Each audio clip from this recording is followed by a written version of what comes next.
اللهم صل على محمد وعلى آل محمد كما صليت على إبراهيم وعلى آل إبراهيم إنك حميد مجيد اللهم بارك على محمد وعلى آل محمد كما باركت على إبراهيم وعلى آل إبراهيم إنك حميد مجيد সকল প্রশংসার মালিককে, সকল ক্ষমতার উৎসকে। কেউ যেটা পারে না পারে কে, কেউ যেটা দেখে না দেখে কে, কেউ যেটা শোনে না শোনে কে। সে আল্লাহ তাআলার দরবারে আমরা শুকরগুজার হচ্ছি। সবাই পড়ে নিচ্ছি কালিমাতুশ শুকর, আলহামদুলিল্লাহ। প্রিয় চট্টলাবাসী, গলা ছেড়ে দিয়ে আওয়াজ করে একসাথে সবাই পড়ুন, রব্বানা লাকাল হামদ হামদান কাসীরান তাইয়্যিবান মুবারাকান ফি ইয়া রাব্বি লাকাল হামদু কামা ইয়ানবাগি লিজালালি ওয়াজহিকা ওয়া আযীমি সুলতানিকা লাকাল হামদু বিল ঈমান লাকাল হামদু বিল ইসলাম লাকাল হামদু বিল কুরআন। আল্লাহ রাব্বুল ইজ্জা ওয়াল জালালের দরবারে শুকরিয়া জ্ঞাপনের পাশাপাশি আমি আজকের এই ঐতিহাসিক চট্টগ্রামের প্যারেড ময়দানে আয়োজিত 5 দিন ব্যাপী তাফসিরুল কোরআন মাহফিলের যারা সম্মানিত আয়োজক বৃন্দ, ইসলামী সমাজ কল্যাণ পরিষদ চট্টগ্রামকে অন্তরের অন্তঃস্থল থেকে ধন্যবাদ এবং মোবারকবাদ জানাতে চাই, যারা দীর্ঘ কয়েক মাস ব্যাপী অনেক কষ্ট করে, অনেক ডিজাইন করে, অনেক প্ল্যান প্রোগ্রাম করে এরকম চমৎকার একটি কোরআনের বাগানকে সাজিয়েছে। আজকের এই প্রোগ্রামের সম্মানিত সভাপতি, প্রধান অতিথি, বিশেষ অতিথি, মঞ্চে উপবিষ্ট উলামায়ে কেরাম, কমিউনিটি লিডার্স, চট্টগ্রামের বিভিন্ন পর্যায়ের বিভিন্ন দলের সামাজিক, ধর্মীয়, রাজনৈতিক নেতৃবৃন্দ, ব্যবসায়ী ভাইয়েরা, চাকরিজীবী ভাইয়েরা, শ্রমজীবী ভাইয়েরা, ছাত্র ভাইয়েরা, পর্দার আড়ালে আমার মায়েরা এবং বোনেরা, সাংবাদিক বন্ধুরা, মিডিয়া কর্মী, ইউটিউবার্স, ভলান্টিয়ার্স, আপনাদের সবাইকে অন্তরের অন্তঃস্থল থেকে শুভেচ্ছা জানাই, মোবারকবাদ জানাই। আপনারা সবাই কেমন আছেন? সবাই ভালো আছেন? সুস্থ আছেন? দোয়া করি আল্লাহ তাআলা আপনাদের সবাইকে ভালো রাখুন, সুস্থ রাখুন, নিরাপদে রাখুন। আমরা সবাই পড়ি আমিন। সম্মানিত সুধী, হযরতুল আল্লাম শহীদ মরহুম আল্লামা দেলওয়ার হোসেন সাঈদী রাহিমাহুল্লাহ, ওনার স্মৃতি বিজড়িত আজকের এই ঐতিহাসিক প্যারেড ময়দানের তাফসিরুল কোরআনের প্রোগ্রামে সব আছে। স্টেজ আছে, শ্রোতা আছে, প্যান্ডেল আছে, মিডিয়া কাভারেজ আছে, কিন্তু আমাদের কলিজার টুকরাটা আমাদের মাঝে নাই। আজকের এই প্রোগ্রামে আলোচক হয়ে এই চেয়ারে আমি না বসে ওই শ্রোতাদের কাতারে বসে যদি আমাদের আল্লামার নুরানি চেহারার দিকে তাকিয়ে ওয়াজ শুনতে পারতাম, আমাদের হৃদয়টা ঠান্ডা হয়ে যেত, আমাদের তৃষ্ণার্ত হৃদয় শান্ত হতো। সব আজকে আছে, কি যেন নাই, ঠিক কিনা বলেন? আল্লাহ তাআলা প্রতি 100 বছরে একজন মুজাদ্দিদ পাঠায়, প্রতি 100 বছরে একজন মুজাদ্দিদ, যিনি সমাজকে সংস্কার করেন। আল্লামা দেলওয়ার হোসেন সাঈদী রাহিমাহুল্লাহ ছিলেন তেমন একজন মুজাদ্দিদ। চিৎকার করে বলেন ঠিক কিনা?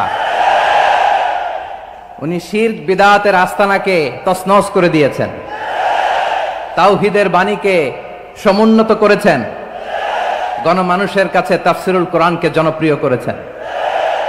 আজীবন আজীবন তিনি ইসলামকে বিজয়ী শক্তি হিসেবে দেখার স্বপ্ন দেখতেন।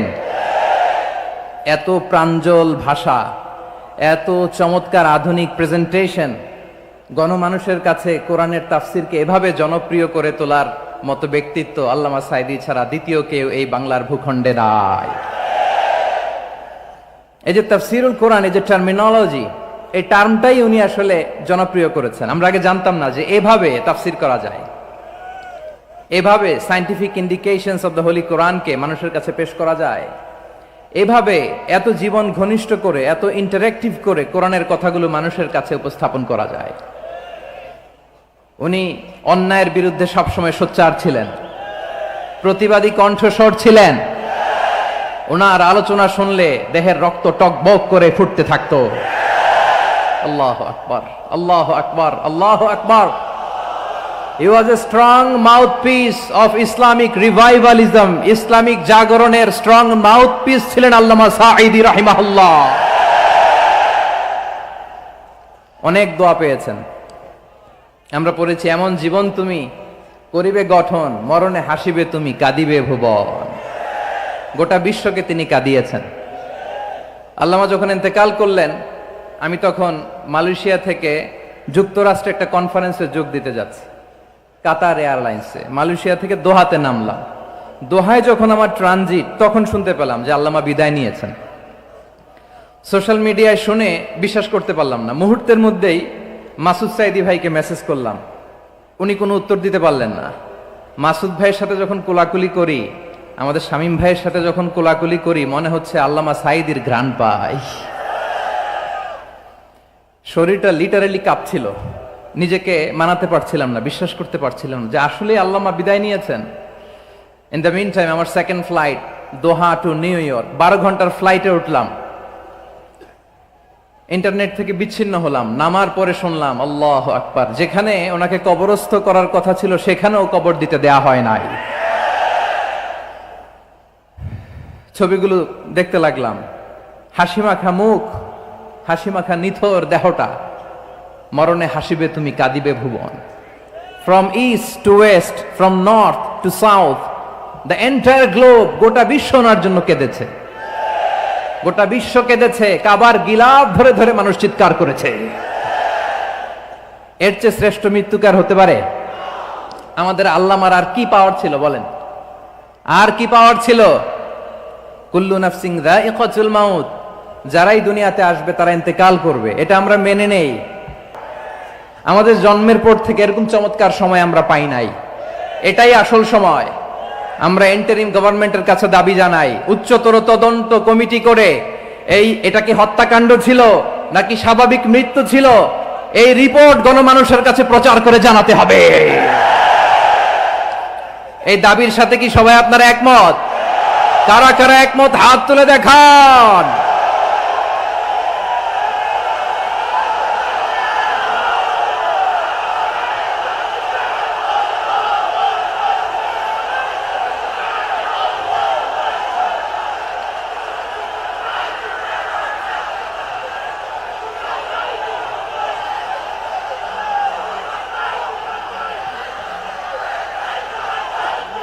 আমার প্রিয় ভাইয়েরা, প্রিয় চট্টলাবাসী, আল্লাহ তাআলা তার এই মুখলেস গোলামকে তার জান্নাতুল ফেরদাউসের মেহমান হিসেবে কবুল করুক, তার জীবনের সকল খেদমাগুলোকে কবুল করুক, জান্নাতুল ফেরদাউসের আলা মাকামে তাকে মেহমান হিসেবে কবুল করুক। আল্লামা শহীদ দেলোয়ার হোসেন সাঈদী রাহিমাহুল্লাহ, উনি ছাড়াও এই ঐতিহাসিক ময়দানে কথা বলেছেন আল্লামা লুৎফুর রহমান রাহিমাহুল্লাহ। চলে গিয়েছেন আমাদেরকে ছেড়ে। তিনি বলতেন, ইনশাআল্লাহ মিজান আবার আসবে। হুজুর, আমি তো আসলাম, আপনি তো আমাদেরকে ছেড়ে চলে গেলেন। আল্লাহু আকবার, আল্লাহু আকবার, আল্লাহু আকবার। গলায় কোনো সুর ছিল না, সুর দিয়ে কথা বলতেন না, কিন্তু এত চমৎকার শব্দের বুনন, এত চমৎকার প্রেজেন্টেশন, এত চমৎকার ভাবে ঐতিহাসিক বর্ণনাগুলো তিনি উপস্থাপন করতেন। মন্ত্রমুগ্ধ হয়ে আমরা আল্লামা লুৎফুর রহমানের কথা শুনেছি। আমরা হযরতুল আল্লাম লুৎফুর রহমান রাহিমাহুল্লাহর জন্য এই বিশাল ময়দান থেকে দোয়া করছি, আল্লাহ তাআলা তুমি তোমার এই খাদেমকে জান্নাতের মেহমান হিসেবে কবুল করে নাও। আরো অনেক আল্লামারা এখানে কথা বলেছেন, বিশেষ করে বাইতুল শরফের মরহুম পীর সাহেব হুজুর থেকে শুরু করে আরো যারা যারা তারকাতুল্য ওলামায়ে কেরাম এই চট্টগ্রামের ময়দানে কথা বলেছেন, আলো ছড়িয়েছেন।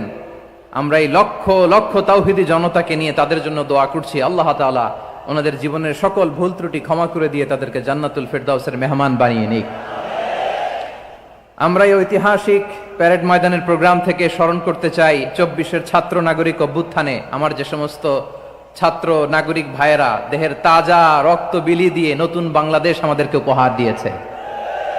বিশেষ করে আপনাদের এই চট্টগ্রামের শহীদ ফাইসাল, শহীদ ওয়াসিম সহ সকল শহীদকে আল্লাহ তাআলা কবুল করুক, আমরা সবাই পড়ি আমিন।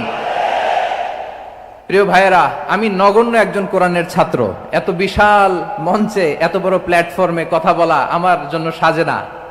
তারপরও আমাদের মুরব্বীরা আমাদের ডানে বায়ে বসে আছেন, ওনাদের আদেশ ক্রমে, ওনাদের অনুমতি ক্রমে কিছু কথা আজকের এই ঐতিহাসিক প্রোগ্রামে আপনাদের সামনে উপস্থাপন করার চেষ্টা করব। ওমা তৌফিক ইল্লা বিল্লাহ। প্রিয় ভাইয়েরা, 5 দিন ব্যাপী এই তাফসিরুল কোরআনের প্রোগ্রামে অনেক ওলামা হযরত কথা বলেছেন। যারা কোরআন সুন্নাহ থেকে আমাদেরকে কোরআনের কথাগুলো শোনালেন, আমরা যেন সেগুলো আমল করতে পারি, আল্লাহ আমাদেরকে তৌফিক দান করুক। শুরুতে আমাদের নিয়তটাকে খালেস করে নেওয়া দরকার। এই যে গ্যাদারিং, এই যে হিউজ শোডাউন, এগুলো যদি আমাদের নিজেদেরকে পরিবর্তন না করে তাহলে এতে কোনো লাভ নাই। জোরে বলেন ঠিক কিনা? এই প্রোগ্রাম যদি আমাদের জীবনকে পরিবর্তন করে, আমাদের চিন্তার ডিএনএ কে চেঞ্জ করে দেয়, তাহলেই চট্টগ্রামের প্যারেড ময়দান সার্থক। আসুন আমরা চিন্তাকে খালেস করে নেই। আমরা সবাই নিয়ত করি যে যতটুকু কথা আমরা কোরআনের আলোকে শুনবো, আমলের নিয়তে শুনবো ইনশাআল্লাহ। বলেন সবাই। আপনারা সবাই ঠিকঠাক আছেন তো? কখন আসছেন আপনারা? সবাই আসছেন কখন? সকালে, কেউ দুপুরে, 9টায়? আল্লাহ আল্লাহ আল্লাহ। দুপুরের খাবার খাওয়ার সুযোগ হয়েছিল? খান নাই? রোজা রাখছেন? আহা, আমি কি দিয়ে বিদায় দেব আমার এই ভাইগুলোরে? আল্লাহ তুমি আমার ভাইগুলোরে কবুল করো। ইসলামের পক্ষের এই গণজোয়ারকে আগামীর বাংলাদেশের ইসলামের জন্য তুমি কবুল করো। যেই ভালোবাসা ইসলামের জন্য হয়, যেই গণজোয়ার কোরআনের জন্য হয়, পৃথিবীর কোন শক্তি দিয়ে সেটাকে আটকানো যায় না। জোরে বলেন ঠিক কিনা? এজন্য গ্রাজুয়ালি, সিস্টেম্যাটিক্যালি, মেথোডোলজিক্যালি আমাদেরকে আগাতে হবে, শুধু আবেগ দিয়ে নয়। বিবেকেরও দরকার আছে না নাই? প্রিয় ভাইয়েরা, আসুন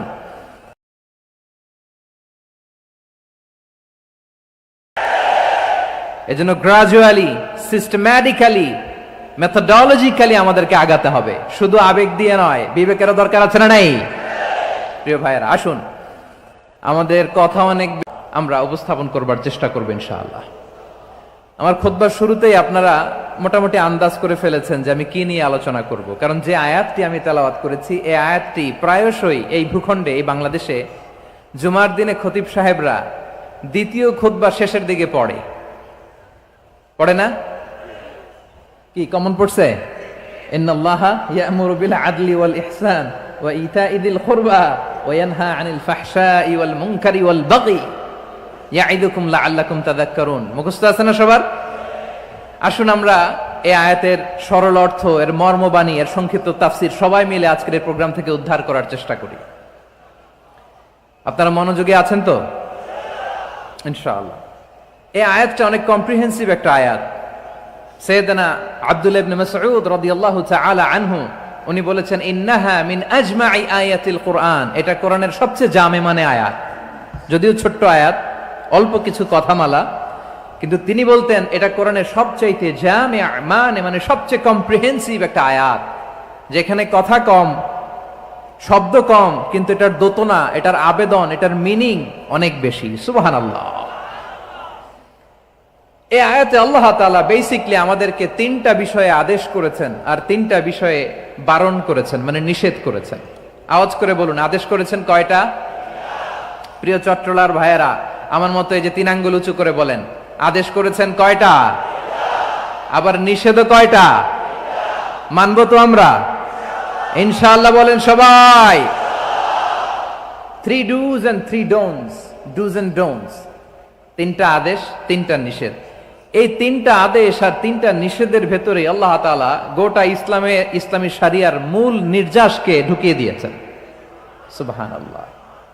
এই ছোট্ট একটা আয়াতে গোটা ইসলামী শরিয়ার, the gist, the cream of the creams, গোটা ইসলামী শরিয়ার মূল নির্যাসকে আল্লাহ ঢুকিয়ে দিয়েছেন। 3টা আদেশ আর 3টা নিষেধ। আসুন আমরা সরাসরি কোরআন থেকে শুনি, সবাই পড়ুন। আউযু বিল্লাহি মিনাশ শাইতানির রাজীম। বিসমিল্লাহির রহমানির রহিম। ইন্নাল্লাহা ইয়া'মুরু বিল আদলি ওয়াল ইহসানি ওয়া ইতাই যিল কুরবা ওয়া ইয়ানহা আনিল ফাহশাই ওয়াল মুনকারি ওয়াল বাগি يعظكم لعلكم تذكرون।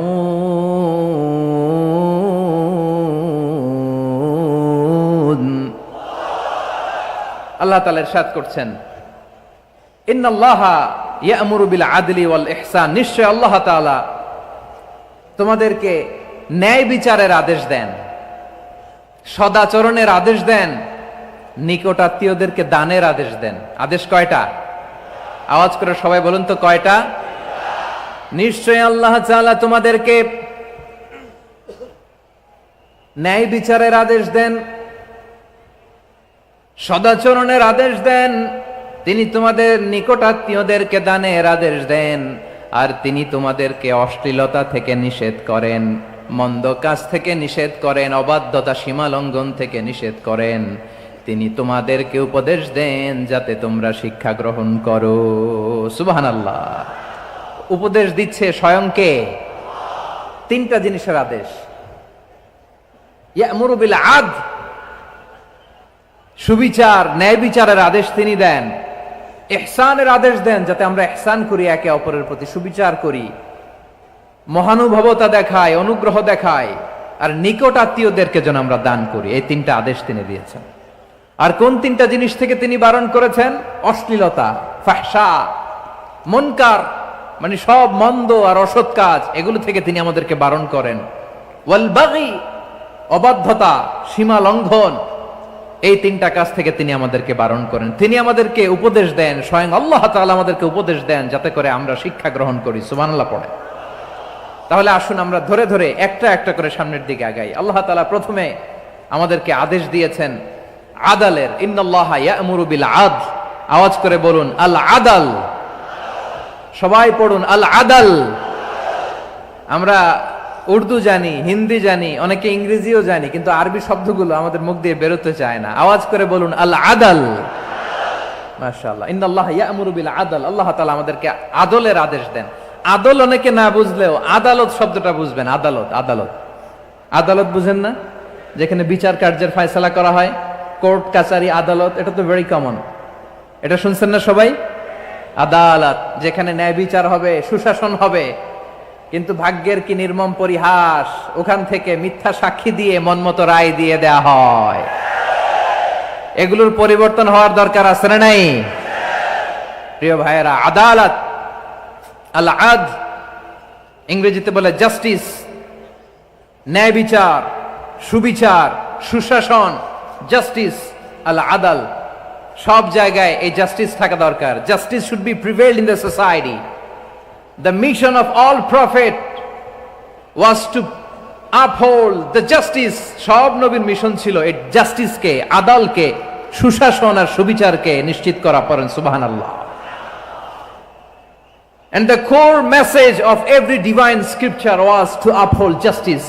পৃথিবীর সব আসমানি কিতাবের মূল শিক্ষা ছিল এই জাস্টিসকে সমাজে এনশিওর করা, সুবিচার, সুশাসনকে এনশিওর করা।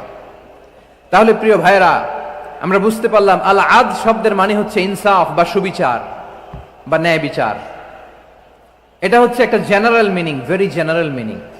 আপনি যদি ইন ডেপথ বুঝতে চান, আরো ভেতরে যান, তাহলে আদল মানে হচ্ছে সমন্বয়, আদল মানে হচ্ছে ভারসাম্য, ব্যালেন্স। আদল মানে হচ্ছে মধ্যম পন্থা। সুবহানাল্লাহ পড়েন। কারণ সব সময় সমান সমান হইলেই সুবিচার হয় না। কথা কি বুঝতেছেন? ইসলামের দ্য কনসেপ্ট অফ আদল, এটা এমন আদল, এটা সব সময় সমান সমান নয়। যখন সমান সমান দেয়া দরকার, ইসলাম সমান সমান দেয়। যখন ব্যালেন্স করা দরকার, চেক এন্ড ব্যালেন্স, সমন্বয়, ভারসাম্য করা দরকার, তখন ইসলাম ভারসাম্য করে দেয়। এটার নাম আদল। সুবহানাল্লাহ। সহজ করে আপনাদেরকে বুঝাই। যেমন ধরুন, একটা পরিবারের 3 জন সদস্য, স্বামী, স্ত্রী আর সন্তান। তাদের সকালবেলার ব্রেকফাস্টে স্বামীর, সকালের নাস্তায় স্বামীর 3টা রুটি লাগে, স্ত্রীর 2টা লাগে, আর সন্তানের 1টা রুটি লাগে। এখন আমি যদি সমান সমান করে আদল করতে চাই, সবাইকে যদি 3টা করে রুটি দেই, তাহলে স্বামী বেচারার জন্য ঠিক আছে, কি বলেন? কথা কি বুঝতেছেন না কষ্ট হয়ে যাচ্ছে? যদি সমান সমানের নিয়মে আগাই, তাহলে 3টা করে যদি রুটি দেই স্বামীর জন্য ওকে, কিন্তু স্ত্রীর জন্য 1টা বেশি হয়ে যায়। আর সন্তানের জন্য কয়টা বেশি হয়? আচ্ছা, এই তো বুঝতেছেন, মাশাআল্লাহ। আচ্ছা, 2টা করে যদি সবাই রে দেই সমান সমান নীতিতে, তাহলে স্ত্রীর জন্য, স্ত্রী বেচারির জন্য ঠিক আছে, কিন্তু স্বামীর কয়টা কম পড়ে? আর সন্তানের বেশি হয়ে যায় কয়টা? স্বামীর কম পড়ে কয়টা? 2টা। কথা কি বুঝতেছেন? আর আমি যদি স্বামীকে দেই 3টা, স্ত্রীকে দেই 2টা, আর সন্তানকে দেই 1টা, তাহলে কারো অপচয় হবে না। যার যতটুকু দরকার ঠিক ততটুকুই কাজে লাগবে। চিল্লায় বলেন ঠিক কিনা? এটাই হচ্ছে ইসলামের আদল, যেখানে যার যতটুকু দরকার তাকে সেখানে ঠিক ততটুকু দিয়ে দেওয়ার নামই হচ্ছে আদল। চিল্লায় পড়েন আল্লাহু আকবার। রব্বুল আলামিন বলেন, ইউসিকুমুল্লাহু ফি আওলাদিকুম লিযযাকারি মিসলু হাযযিল উনসায়াইন। আল্লাহ তোমাদেরকে ওসিয়ত করেন, তোমাদেরকে আদেশ দেন, উত্তরাধিকার সম্পদ যখন বন্টন হবে, ছেলেরা যতটুকু পাবে, মেয়ে পাবে তার অর্ধেক। সুবহানাল্লাহ বলেন। দেখেন, ছেলে যদ্দূর, মেয়ে অর্ধেক, ছেলে ডবল পাবে। আপাত দৃষ্টিতে মনে হয় এখানে অবিচার হয়েছে, কিন্তু আসলে কি অবিচার হয়েছে? আপনি বিয়ের ক্ষেত্রে যান, ওইখানে আবার ছেলে মোহরানা দেয়, মেয়ে সেখানে মোহরানা পায়। তাহলে চেক এন্ড ব্যালেন্স, ভারসাম্য, ব্যালেন্স, মধ্যম পন্থা এখানে আছে না নাই? এটাই হচ্ছে ইসলামের আদল। আল্লাহ তাআলা এই আদলের আদেশ দিয়েছেন, সুবিচার, ন্যায় বিচার, সুশাসন এবং ভারসাম্যের আদেশ দিয়েছেন। প্রিয় ভাইয়েরা, একটি শান্তিময় সমাজ, একটা সমৃদ্ধ সমাজ, একটা মানবিক সমাজ যদি আমরা পেতে চাই, এই আয়াতের মধ্যে যতগুলো পয়েন্ট আছে সবগুলোর বাস্তবায়ন লাগবে। কথা বুঝতে পেরেছেন? বলেন, আওয়াজ করে বলেন, আমরা একটা শান্তির সমাজ চাই কি চাই না? আমরা একটা সমৃদ্ধ বাংলাদেশ চাই কি চাই না? আমরা একটা মানবিক বাংলাদেশ চাই কি চাই না? এই আয়াতে আল্লাহ তাআলা একটা মানবিক সমাজের রূপরেখা টেনেছেন। তার প্রথম কথা হচ্ছে, ইন্নাল্লাহা ইয়ামুরু বিল আদল। আল্লাহ তাআলা তোমাদেরকে আদলের নির্দেশনা দেয়, সুবিচার, সুশাসনের নির্দেশনা দেয়। যে সমাজে আদল থাকে না, সেই সমাজে জুলুম মানুষের ঘাড়ে চেপে বসে। আদলের বিপরীত হচ্ছে জুলুম। আদলের বিপরীত কি? জুলুম বা জাওর, অত্যাচার, অবিচার, বৈষম্য। এই যে বৈষম্য বিরোধী ছাত্র আন্দোলন কেমন পড়ছে? এই যে একজন সমন্বয়ক তো দেখা করলো আমার সাথে। জুলুম মানে হচ্ছে বৈষম্য। বৈষম্যের স্থান ইসলামে নাই, অবিচারের স্থান ইসলামে নাই, জুলুমের স্থান ইসলামে নাই। আল্লাহ তাআলা বলেন যে আমি জুলুমকে নিজের জন্য হারাম করেছি এবং তোমাদের জন্য হারাম করেছি। বিশ্বনবী ফরমান, আল্লাহ তাআলা বলেন হাদিসে কুদসিতে, ইয়া ইবাদি ইন্নী হারামতুয যুলমা আলা নাফসি ওয়া জাআলতুহু বাইনাকুম মুহাররামান ফালা তাযালামু। আমার গোলামেরা শোনো, নিশ্চয় আমি আল্লাহ তাআলা জুলুমকে আমি আমার উপরে হারাম করেছি, অনুরূপভাবে জুলুম করাকে তোমাদের উপরেও হারাম করেছি। ফলে ফালা তাযালামু, তোমরা একে অপরের সাথে জুলুম করো না। নির্দেশনাটা কার? খবরদার, জুলুমের সাথে আমাদের কোনো সম্পর্ক নাই। আল্লাহ তাআলা আদলের আদেশ দিয়েছেন, আদালতের আদেশ দিয়েছেন, সুশাসনের, ন্যায় বিচারের আদেশ দিয়েছেন। ইন্নাল্লাহা ইয়ামুরু বিল আদল। আমাদেরকে আদল প্রতিষ্ঠা করতে হবে। জুলুমের সাথে ইসলামের কোনো সম্পর্ক নাই। আল্লাহ তাআলা জালিমদের জন্য কঠিন শাস্তি প্রস্তুত করে রেখেছেন। যারা এই আদলকে ভুলুণ্ঠিত করে জুলুমের রাস্তায় হাঁটতে চায়, তাদের প্রাপ্য কিয়ামতের ময়দানে বুঝিয়ে দিবে কে? আল্লাহ তাআলা তাদের প্রাপ্যকে বুঝিয়ে দিবেন।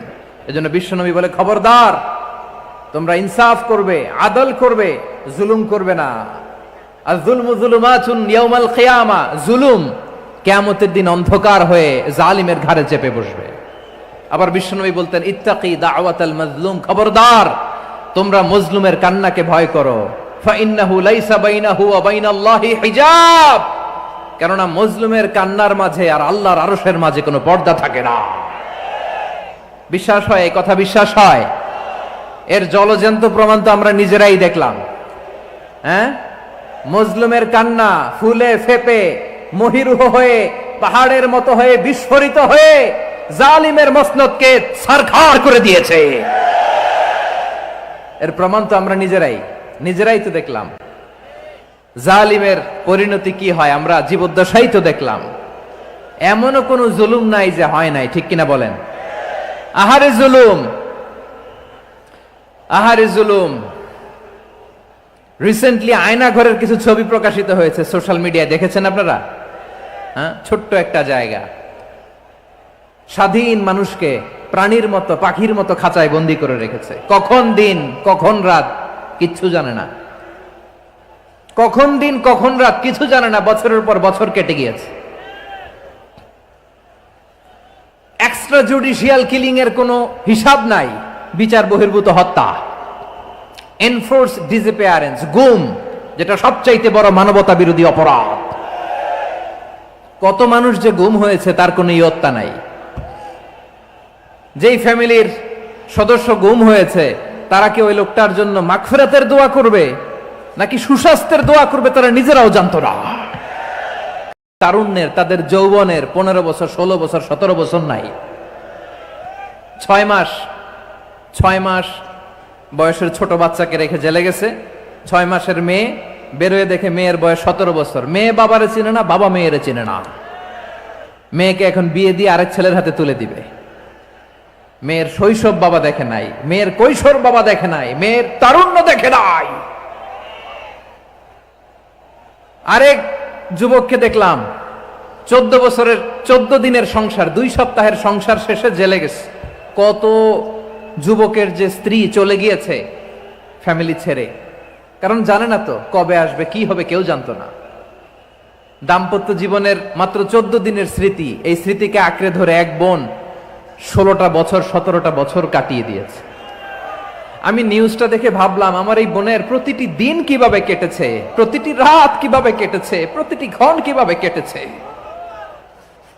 বিশ্বনবী বলেছেন, ইত্তাকি দাওয়াতাল মাজলুম ফাইন্না লাইসা বাইনাহু ওয়া বাইনাল্লাহি হিজাব।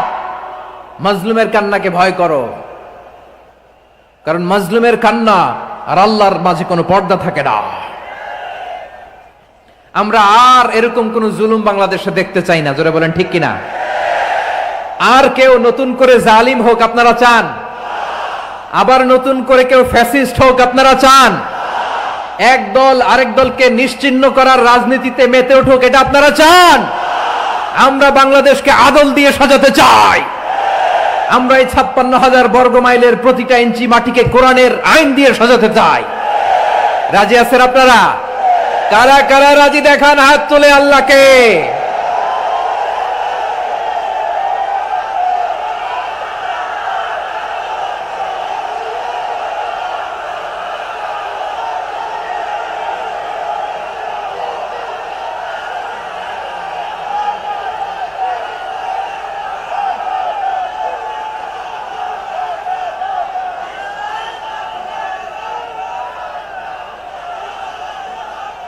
বসুন আমার প্রিয় বীর চট্টলার তৌহিদি মুসলমান, আমরা আর নতুন করে কেউ জালিম হোক এটা চাই না।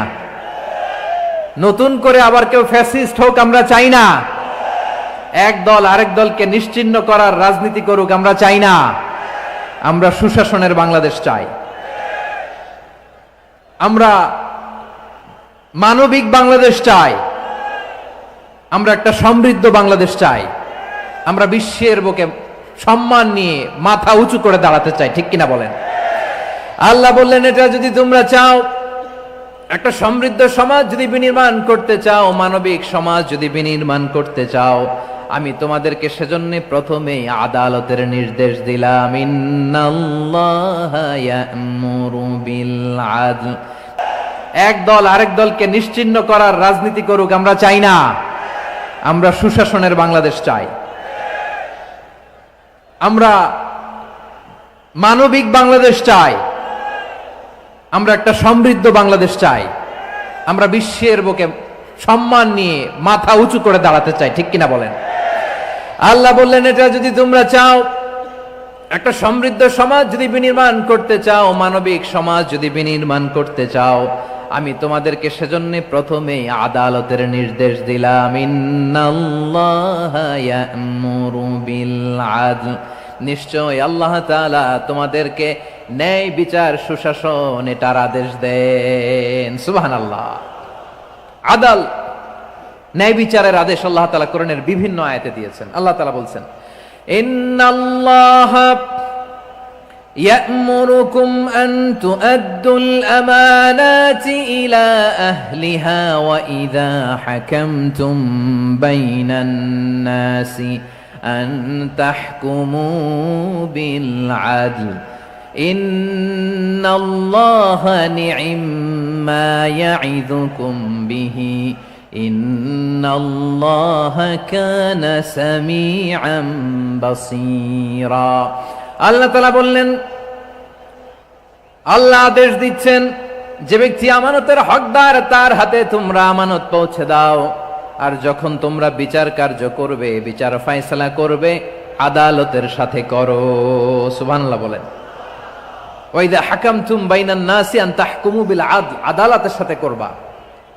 আল্লাহ তাআলা বলেন, যারা জাজ হবে, বিচারক হবে, তাদের যদি বাদী বিবাদীর কারো সাথে শত্রুতা থাকে, কারো সাথে যদি কোনো ধরনের রেষারেষি থাকে, আল্লাহ বলেন বিচার কার্য করতে যে ওই শত্রুতা রেষারেষির কারণে আদালতের বাইরে যে অবিচার করে বিচার করো না। ওয়ালা ইয়াজরিমান্নাকুম শানাআনু কওমিন আলা আল্লা তা'দিলু ই'দিলু হুয়া আকরাবু লিত্তাকওয়া ওয়াত্তাকুল্লাহা ইন্নাল্লাহা খাবীরুম বিমা তা'মালুন। খবরদার কোন জাতির প্রতি, কোন গোষ্ঠীর প্রতি, কোন গোত্রের প্রতি আক্রোশ যেন তোমাদেরকে ন্যায় বিচার থেকে দূরে সরিয়ে না দেয়, বরং আমি আল্লাহর আদেশ হলো ই'দিলু, তোমরা আদল করো, ন্যায় বিচার করো, সুবিচার করো, সুশাসন প্রতিষ্ঠা করো। হুয়া আকরাবু লিত্তাকওয়া, এটাই তাকওয়ার সবচেয়ে কাছাকাছি। সুবহানাল্লাহ বলেন। কোরআনের বিভিন্ন আয়াতে আল্লাহ তাআলা স্পেসিফিকলি ধরে ধরে বিচার করার সময় আমরা যেন আদাল করি সেটা বলেছেন। কোরআনের কোন কোন জায়গায় আল্লাহ তাআলা এই আল আদল শব্দটা ব্যবহার করেছেন। আবার একই জিনিস ইনসাফ, সুবিচার, সুশাসন, ন্যায় বিচার, ন্যায় পরায়ণতা বুঝাতে আল্লাহ তাআলা কখনো কখনো আল কিসত শব্দটা ব্যবহার করেছেন। আওয়াজ করে সবাই বলুন আল কিসত। প্রিয় ভাইরা, সবাই আওয়াজ করে আমার সাথে সাথে বলুন আল কিসত। আল্লাহ তাআলা বলেন, ওয়া ইন হাকামতা ফাহকুম বাইনাহুম বিল কিসতি ইন্নাল্লাহা ইউহিব্বুল মুকসিতিন। যখন তুমি বিচার করবে, বিশ্বনবীকে উদ্দেশ্য করে অ্যাড্রেস করে বললেন, নবী হে, ইহুদিরা কোনো বিষয়ে মীমাংসার জন্য যদি আপনার দরবারে আসে, যদি বিচার করতে হয়, খবরদার অবিচার করবেন না। ফয়সালা যেটা করবেন কিসতের সাথে করবেন, ন্যায় পরায়ণতার সাথে করবেন, কারণ ইন্নাল্লাহা ইউহিব্বুল মুকসিতিন, নিশ্চয় আল্লাহ রাব্বুল ইজ্জাত ন্যায় পরায়ণশীলদেরকে বড্ড ভালোবাসেন। সুবহানাল্লাহ বলেন। ন্যায় পরায়ণ লোকদেরকে আল্লাহ তাআলা বড্ড ভালোবাসেন। অন্য আয়াতে আল্লাহ তাআলা বলছেন, وَنَضَعُ الْمَوَازِينَ الْقِسْطَ لِيَوْمِ الْقِيَامَةِ فَلَا تُظْلَمُ نَفْسٌ شَيْئًا। আমি কিয়ামতের দিন ন্যায় পরায়ণতার মানদণ্ড স্থাপন করব, যেটাকে আমরা মিজানের পাল্লা বলি। আল্লাহ বলেন, ন্যায় বিচারের মানদণ্ড কিয়ামতের ময়দানে আমি আল্লাহ স্থাপন করব। সেদিন কারো প্রতি বিন্দু পরিমাণ, এক চুল পরিমাণ অবিচার করা হবে না, কোনো অবিচার করা হবে না। সেদিন সুশাসন হবে, সুবিচার হবে, ন্যায় পরায়ণতার সাথে বিচার হবে। আওয়াজ করে পড়েন আল্লাহু আকবার।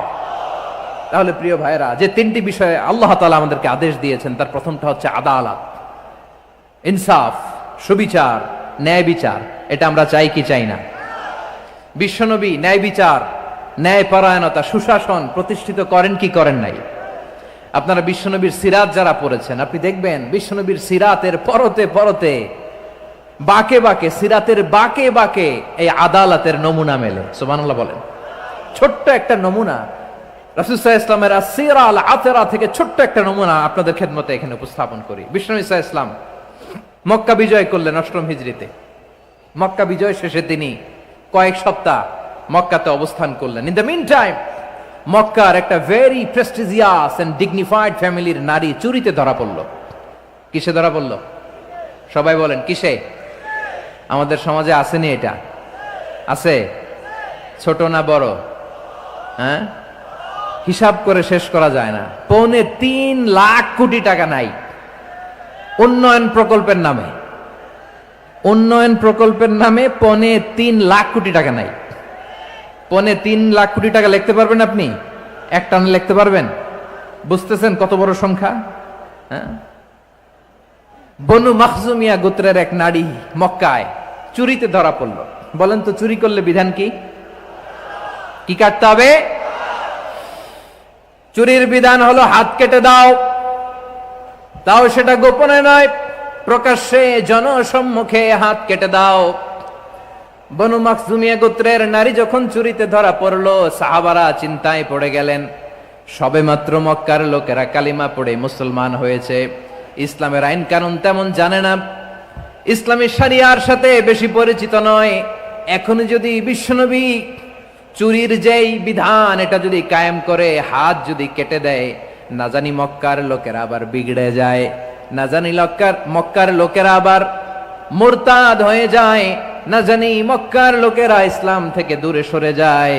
চলো চলো, সাহাবীরা মিলে পরামর্শ করলেন, চলো বিশ্বনবীর কাছে যে বলি, ও নবী, শুধু কেবলমাত্র একমাত্র এই নারীর জন্য চুরির হাত কাটার বিধানটা আপনি একটু থামিয়ে দেন।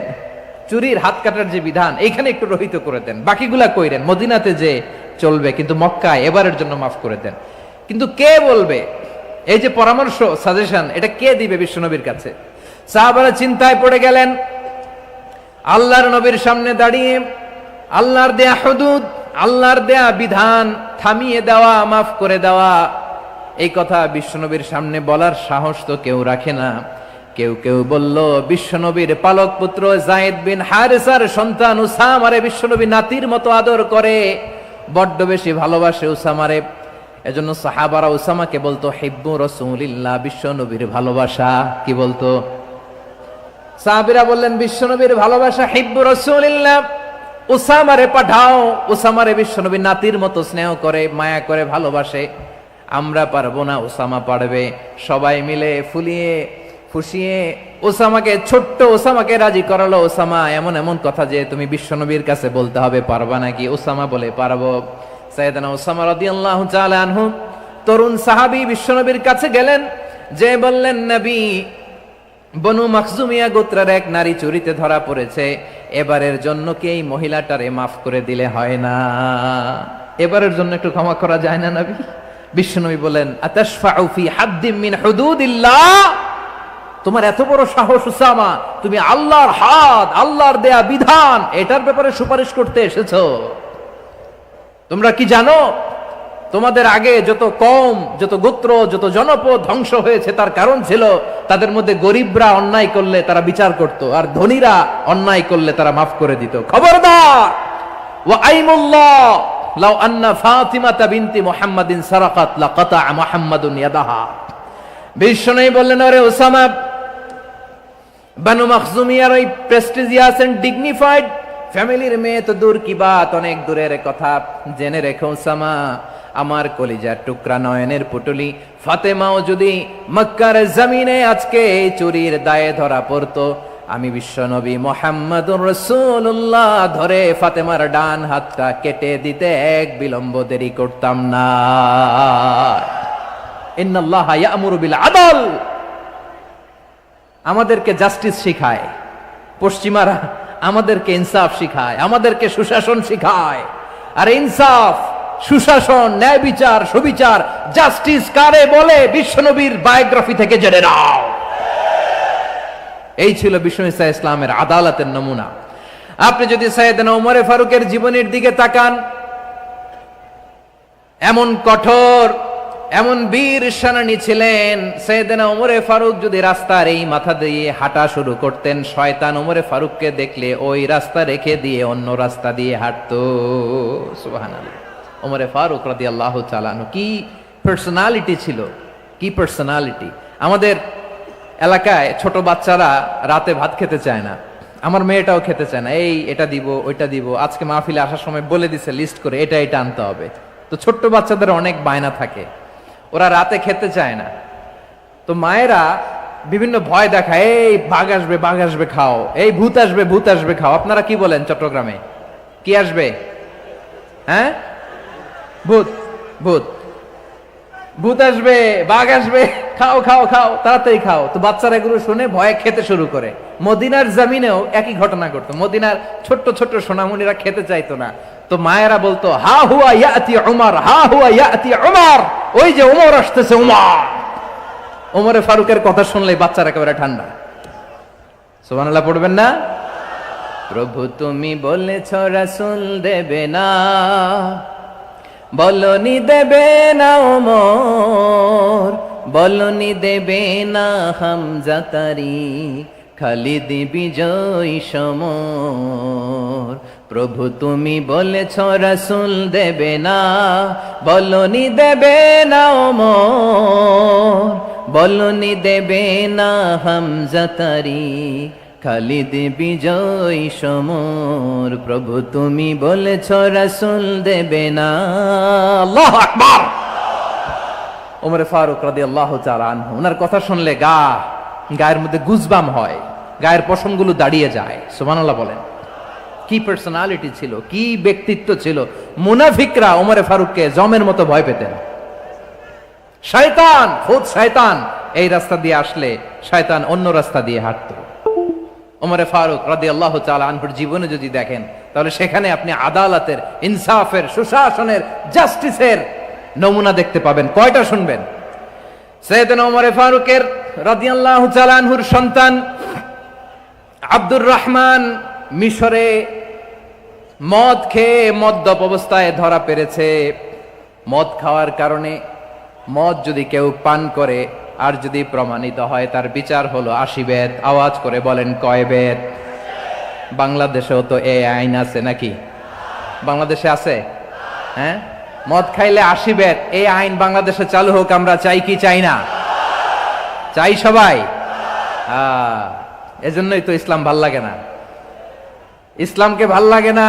ইসলামকে আউট করে রাখতে পারলেই তো এরকম বড় বড় বোতল খাওয়া যায়। একেবারে সহজ, পানির মতো সহজ হিসাব, একেবারে সহজ। ওমরে ফারুক রাদিয়াল্লাহু তাআলা আনহুর ছেলে ভুল করে মদ পান করে ফেলেছিলেন। আব্দুর রহমান, ঘটনা ঘটেছে মিশরে। মিশরের গভর্নর তখন আমর ইবনে আস রাদিয়াল্লাহু তাআলা আনহু। আব্দুর রহমানের ভাই যে গভর্নরকে বলল, গভর্নর যদি একটু দয়া করেন, খলিফার ছেলে আমার ভাই আব্দুর রহমান মদ্যপ অবস্থায় ধরা পড়েছে, জনসম্মুখে যদি আপনি বেত্রাঘাত করেন আমাদের প্রেস্টিজ থাকে না, যদি 80 বেত আপনি মারেন আমার কোনো কথা নাই, কিন্তু ঘরের ভেতরে মারেন। আব্দুর রহমানের ভাইয়ের সুপারিশ শুনে সাইয়েদনা আমর ইবনে আস রাদিয়াল্লাহু তাআলা আনহু রাজি হয়ে গেলেন। ঘরের ভেতরে লোকচক্ষুর আড়ালে 80 বেত তিনি মানলেন। কিন্তু ঘটনাক্রমে এই কথা লুকিয়ে লুকিয়ে ঘরের ভেতরে 80 বেত মারার কথা সাইয়েদনা ওমর ফারুক মদিনা থেকে জানতে পারলেন। মদিনা থেকে তিনি ফরমান জারি করলেন, এই বিচার যেমনটি আমর ইবনে আস আদায় করেছে, এটা প্রকৃতপক্ষে আদায় হয় নাই। আসো সবাই মদিনায় আসো, আমর ইবনে আস মদিনায় আসো, আব্দুর রহমানও আসো, সবাই আসো, জনসম্মুখে এই বিচার কার্যকর করতে হবে। সাইয়েদনা ওমর ফারুক মসজিদে নববীর পিলারের মধ্যে নিজের ছেলেকে বাঁধলেন, আবার জনসম্মুখে 80টা বেত তার গায়ের মধ্যে মারলেন। মাজমুয়ে ফাতাওয়া ইবনে তাইমিয়া রাহিমাহুল্লাহ উনি এটা নকল করেছেন। এটা সবচেয়ে বিশুদ্ধ মত। আরো অনেক মত আছে, মারা গেছে কবরের উপর, ওগুলো বাদই দিলাম। কেমন খলিফা ছিলেন, কেমন খলিফা! পশ্চিমারা তোমরা জাস্টিস আমাদেরকে শেখাও, ইনসাফ কারে বলে, সুশাসন আমাদেরকে তোমরা শিখাও। ওমরে ফারুক রাদিয়াল্লাহু তাআলা আনহু ওই বিচারকে তিনি ধর্তব্য মনে করেন নাই, মদিনাতে এনে আবার জনসম্মুখে আবার আশীর্বাদ মেরেছেন। মিশরে ওমরে ফারুক রাদিয়াল্লাহু তাআলা আনহু আমর ইবনুল আসকে গভর্নর করে পাঠালেন। সেখানে আমর ইবনুল আসের ছেলে একটা প্রতিযোগিতায় রানার আপ হয়েছে, এক মিশরি সেখানে চ্যাম্পিয়ন হয়েছে। রানার আপ বুঝতে পেরেছেন তো? রানার আপ সেকেন্ড হয়েছে, এক মিশরি হয়েছে চ্যাম্পিয়ন প্রথম। কিন্তু গভর্নরের ছেলে ও জিততে পারে নাই, ও রাগে ওই মিশরির গায়ের মধ্যে কয়েকটা লাঠি দিয়ে বাড়ি মেরেছে। মিশরি যে মদিনাতে ওমরে ফারুকের কাছে বিচার দিলেন, আপনার গভর্নরের ছেলে অন্যায়ভাবে আমার গায়ে হাত তুলেছে। সাইয়েদনা ওমরে ফারুক আবার ফরমান জারি করলেন, আসো মদিনাতে আসো। মিশরীকে ডাকলেন। ওই মিশরের গভর্নর আমর ইবনুল আস রাদিয়াল্লাহু তাআলা আনহুকে ডাকলেন, তার ছেলেকেও ডাকলেন, সবাই বসে রইল। আমর ইবনুল আস রাদিয়াল্লাহু তাআলা আনহু মাথা নিচু করে বসে আছেন, লজ্জায় কাচুমাচু। হায় হায়, আজকে আমার ছেলের কারণে আমিরুল মুমিনিন খলিফাতুল মুসলিমিন ওমরে ফারুকের কাছে আমি জনসম্মুখে লজ্জিত হচ্ছি। সাইয়েদনা ওমরে ফারুক বললেন, এই নাও লাঠি, গভর্নরের ছেলে তোমার মাথার মধ্যে যতগুলো বাড়ি মেরেছে, আজকে জনসম্মুখে তুমি অতগুলা বাড়ি মারো। মিশরি বলে, থাক, আপনি যে ডেকে আনছেন সবার সামনে এটা বলছেন, এতেই আমি খুশি। আল্লাহু আকবার। আপনার মহানুভবতা দেখে আমি খুশি, আর অপমানের দরকার নাই। ওমরে ফারুক বলে, না, খবরদার, এই কথা মিশরি তুমি বলো না, মারো, যতগুলা বাড়ি মেরেছে মারো। বাধ্য হয়ে মিশরি আমর ইবনুল আসের সামনে ওনার কলিজার টুকরা সন্তানের মাথার মধ্যে বাড়ি মারতে আরম্ভ করলেন। ঠিক যতগুলা বাড়ি গভর্নরের ছেলে আমর ইবনুল আসের ছেলে মিশরির গায়ে মেরেছিল, মাথায় মেরেছিল, মিশরি গুনে গুনে ততটা মারলেন। এই দৃশ্য দেখে ওমরে ফারুক রেগে মেগে আগুন, রাগের চোটে রাগ সামলাতে না পেরে, আর নিজেকে সামলাতে না পেরে মিশরিরে বললেন, ছেলেরে মারা শেষ হয়ে গেলে এবার বাবার টাক মাথার মধ্যে কয়েকটা বাড়ি মার। রাগের চোটে, আউট অফ অ্যাঙ্গার, রাগের চোটে, যে আমার পাঠানো গভর্নর আমর ইবনুল আস তার ছেলেকে কেন আদব তারবিয়া কেন শিক্ষা দিতে পারে না। ছেলেরে মারা হইলে এবার আমর ইবনুল আসের মাথার মধ্যে দুইটা মারো। এটা রাগে বলেছেন, এটা শাস্তি হিসেবে না। সুবহানাল্লাহ পড়ে। তোমরা আমাদেরকে সুশাসন শিখাও, আমাদেরকে সুশাসন শিখাও। বিশ্বনবী বলেন, আদল এটা যেন তেন বিষয় না, এটা দিয়েই মানবিক সমাজ গড়তে হবে। আল্লাহ তাআলা কিয়ামতের কঠিন ময়দানে, যেদিন স্বামী স্ত্রীকে চিনবে না, স্ত্রী স্বামীকে দেখে পালিয়ে যাবে, বন্ধু বন্ধুরে চিনবে না, পীর সাহেব মুরিদরে চিনবে না, মুরিদ পীর সাহেবরে চিনবে না, দলের কর্মী তার নেতারে চিনবে না, নেতা তার কর্মীরে চিনবে না, বন্ধু বন্ধুরে দেখে পালাবে। এই কঠিন মুহূর্তে সূর্যটা মাথার কাছে চলে আসবে, জমিনটা তামার জমিন হবে। আজকের জমিনের মতো নয়, মানুষ ঘর্মাক্ত, ক্লান্ত, শ্রান্ত মাথার মগজগুলো কানের ছিদ্র আর নাকের ছিদ্র দিয়ে বেয়ে বেয়ে পড়বে। বিশ্বনবী ফরমান, কিয়ামতের ওই কঠিন ময়দানে 7 শ্রেণীর ব্যক্তিকে রব্বুল আলামিন তার আরশের নিচে ছায়া দিবেন। তার মধ্যে প্রথম শ্রেণীর ব্যক্তি হলো ইমামুন আদিল। ইমামুন আদিল, ন্যায়পরায়ণ শাসক, যে ইনসাফের সাথে বিচার করে, যে জাস্টিস সমাজে সার্ভ করে, যে সুশাসন নিশ্চিত করে, ওই ইমামুন আদিল। আদিল শব্দটা বুঝছেন না? ইন্নাল্লাহা ইয়া'মুরু বিল আদল, পাইছেন? আদিল। 7 শ্রেণীর ব্যক্তিকে আল্লাহ তাআলা সুশীতল আরশের নিচে ছায়া দিবেন, যেদিন তার দেয়া ছায়া ছাড়া কোনো ছায়া থাকবে না। এর প্রথম হচ্ছে ইমামুন আদিল, ন্যায়পরায়ণ শাসক। চিল্লায় বলেন সুবহানাল্লাহ।